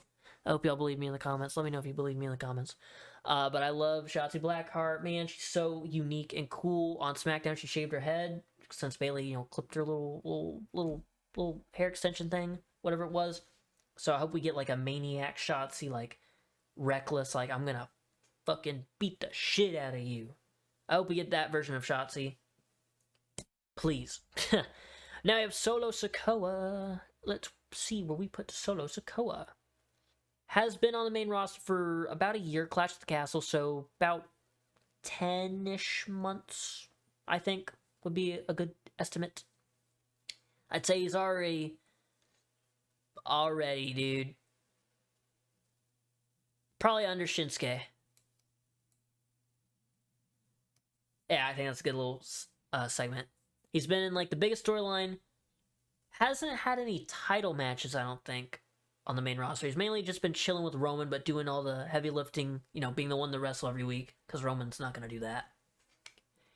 Had a tag title match with Roman, but lost. So, but hey, in a year, guarantee you, he'll probably be top of good for sure. But we're going to put him slightly under or above Ronda. Probably slightly under, because Ronda... No, we're putting him slightly above Ronda. Because Ronda was a big deal for a year. Solo's been the most, like, important storyline WWE has done in a while for a year. And it's only going to continue. So yeah, there goes Solo. Street Profits, they're up and they want the smoke. They've had a fun main roster run. Nothing crazy, but it's been pretty good. Better than EOC, better than Natalia, better than Chad, better than Logan and Damage Control. Better than Ricochet. LA Knight just recently found his way, so I'd say a smidge better than LA. Smidge better than Ronda.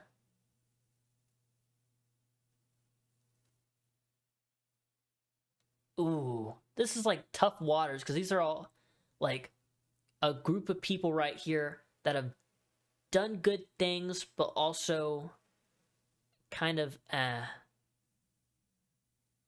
where should the Street Profits go?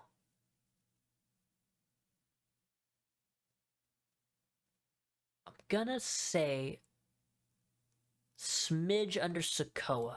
I don't know how I feel. Then I'm a wrestling fan. My opinions will probably change every other week. If I were to make this list again a week from now, this whole section in the middle right here will probably be out of whack. Now Tamina, her whole WWE run, I hate to say this, I really do, but her whole WWE run has been meh. It's almost been nothing. Dana Brooke has done more than Tamina. Oh, that sucks. That sucks to do that to her. But I can't think of one Tamina storyline besides being frenemies with Akira Tozawa. She was in Team Bad. Yeah, no, she's done some stuff. She was with AJ. AJ's like bodyguard, kind of. Not bodyguard, but like her heavy, I guess. The Queen of Meh. That's what I'll give her. Alright, Tegan Nox, the main roster run. Came up with Shotzi. They had a tank. Tegan got released. Came back. Beat Ronda Rousey and Shayna Baszler with Liv Morgan. Crazy, because she hasn't done anything since then. She'll go in the midsection of meh. Yeah, I'll give her that. Now we have The Miz. The Miz, like it or not, he's going in great. Overall, not within the past 5 years, but overall, better than Gunther, Ziggler, Finn, maybe. Yeah, McIntyre. Slightly big. Oh, hold on.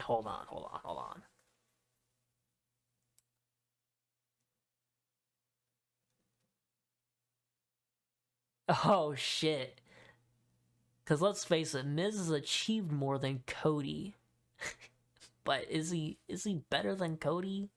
Overall? All of his years in WWE?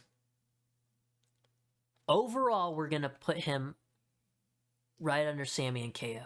Sammy and KO have been in more important and big moments in WWE. Miz has just done a lot and has been very reliable and consistently pretty good.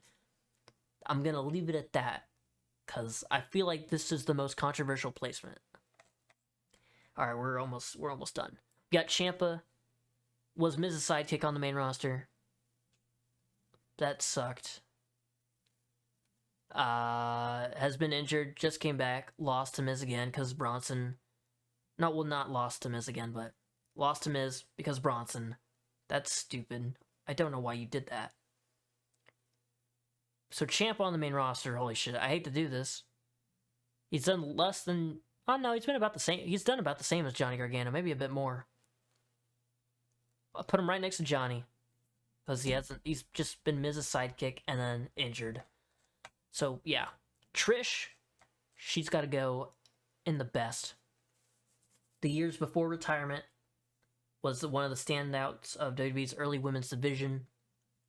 Or when the division started to kind of get more serious, I guess you could say, her and Lita. And also, like, Jacqueline, Molly Holly, Mickie James, all them.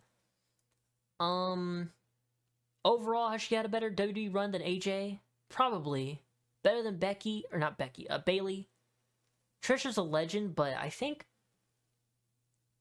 a smidge above Bayley. I'll give her that. Bayley will probably pass Trish when all is said and done. That's my prediction. That's my opinion. We're going down. Von Wagner was in the Battle Royal, but is staying in NXT, even though he's a free agent. So we're going to give him the big ol' nothing. That's what he's done, main roster-wise. Valhalla and Viking Raiders. Valhalla herself was going in meh.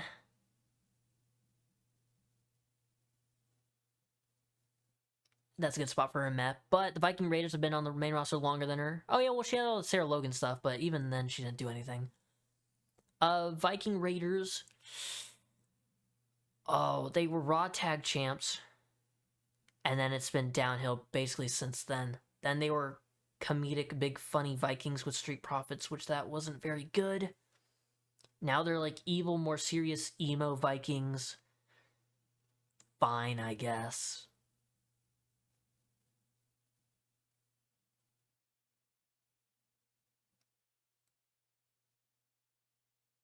A smidge above Mustafa Ali, main roster-wise. NXT, they were killers and they were great. Alright, Xavier Woods. He is going... I don't think he can be great with Big E and Kofi, but he is good. I'd say... Oh, shit. All the tag team success. King of the Ring. Damn. Another likable guy, obviously. Damn. I'd say a smidge above Carmella. Nah, more consistent than Ronda, though. So I'll put him a smidge above Ronda Rousey. And yeah, I'm hoping he gets a world title run like Kofi and Big E did. Then that'd put him up here. But yeah, there we go. I think I need to move Big E probably down a couple. Yeah, Gunther. Well, Gunther's reign's been very good. Big E had a okay first couple of years. Really got with it when he was with New Day.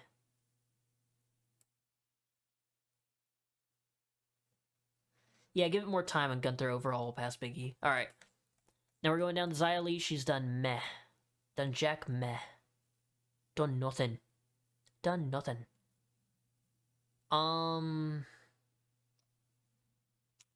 That's a fine little spot for her. This guy, Zion Quinn, free agent. I think he was in that Battle Royal? Maybe? I don't know. The Unholy Union, I think Alba Fire and Isla Dawn are called. I don't know. They showed up with the NXT Women's Tag Titles. Lost the unifying match against Ronda and Shayna. That was a very dumb decision. And then I don't think they've even been seen since that. So what was the point? What was the point? They're going...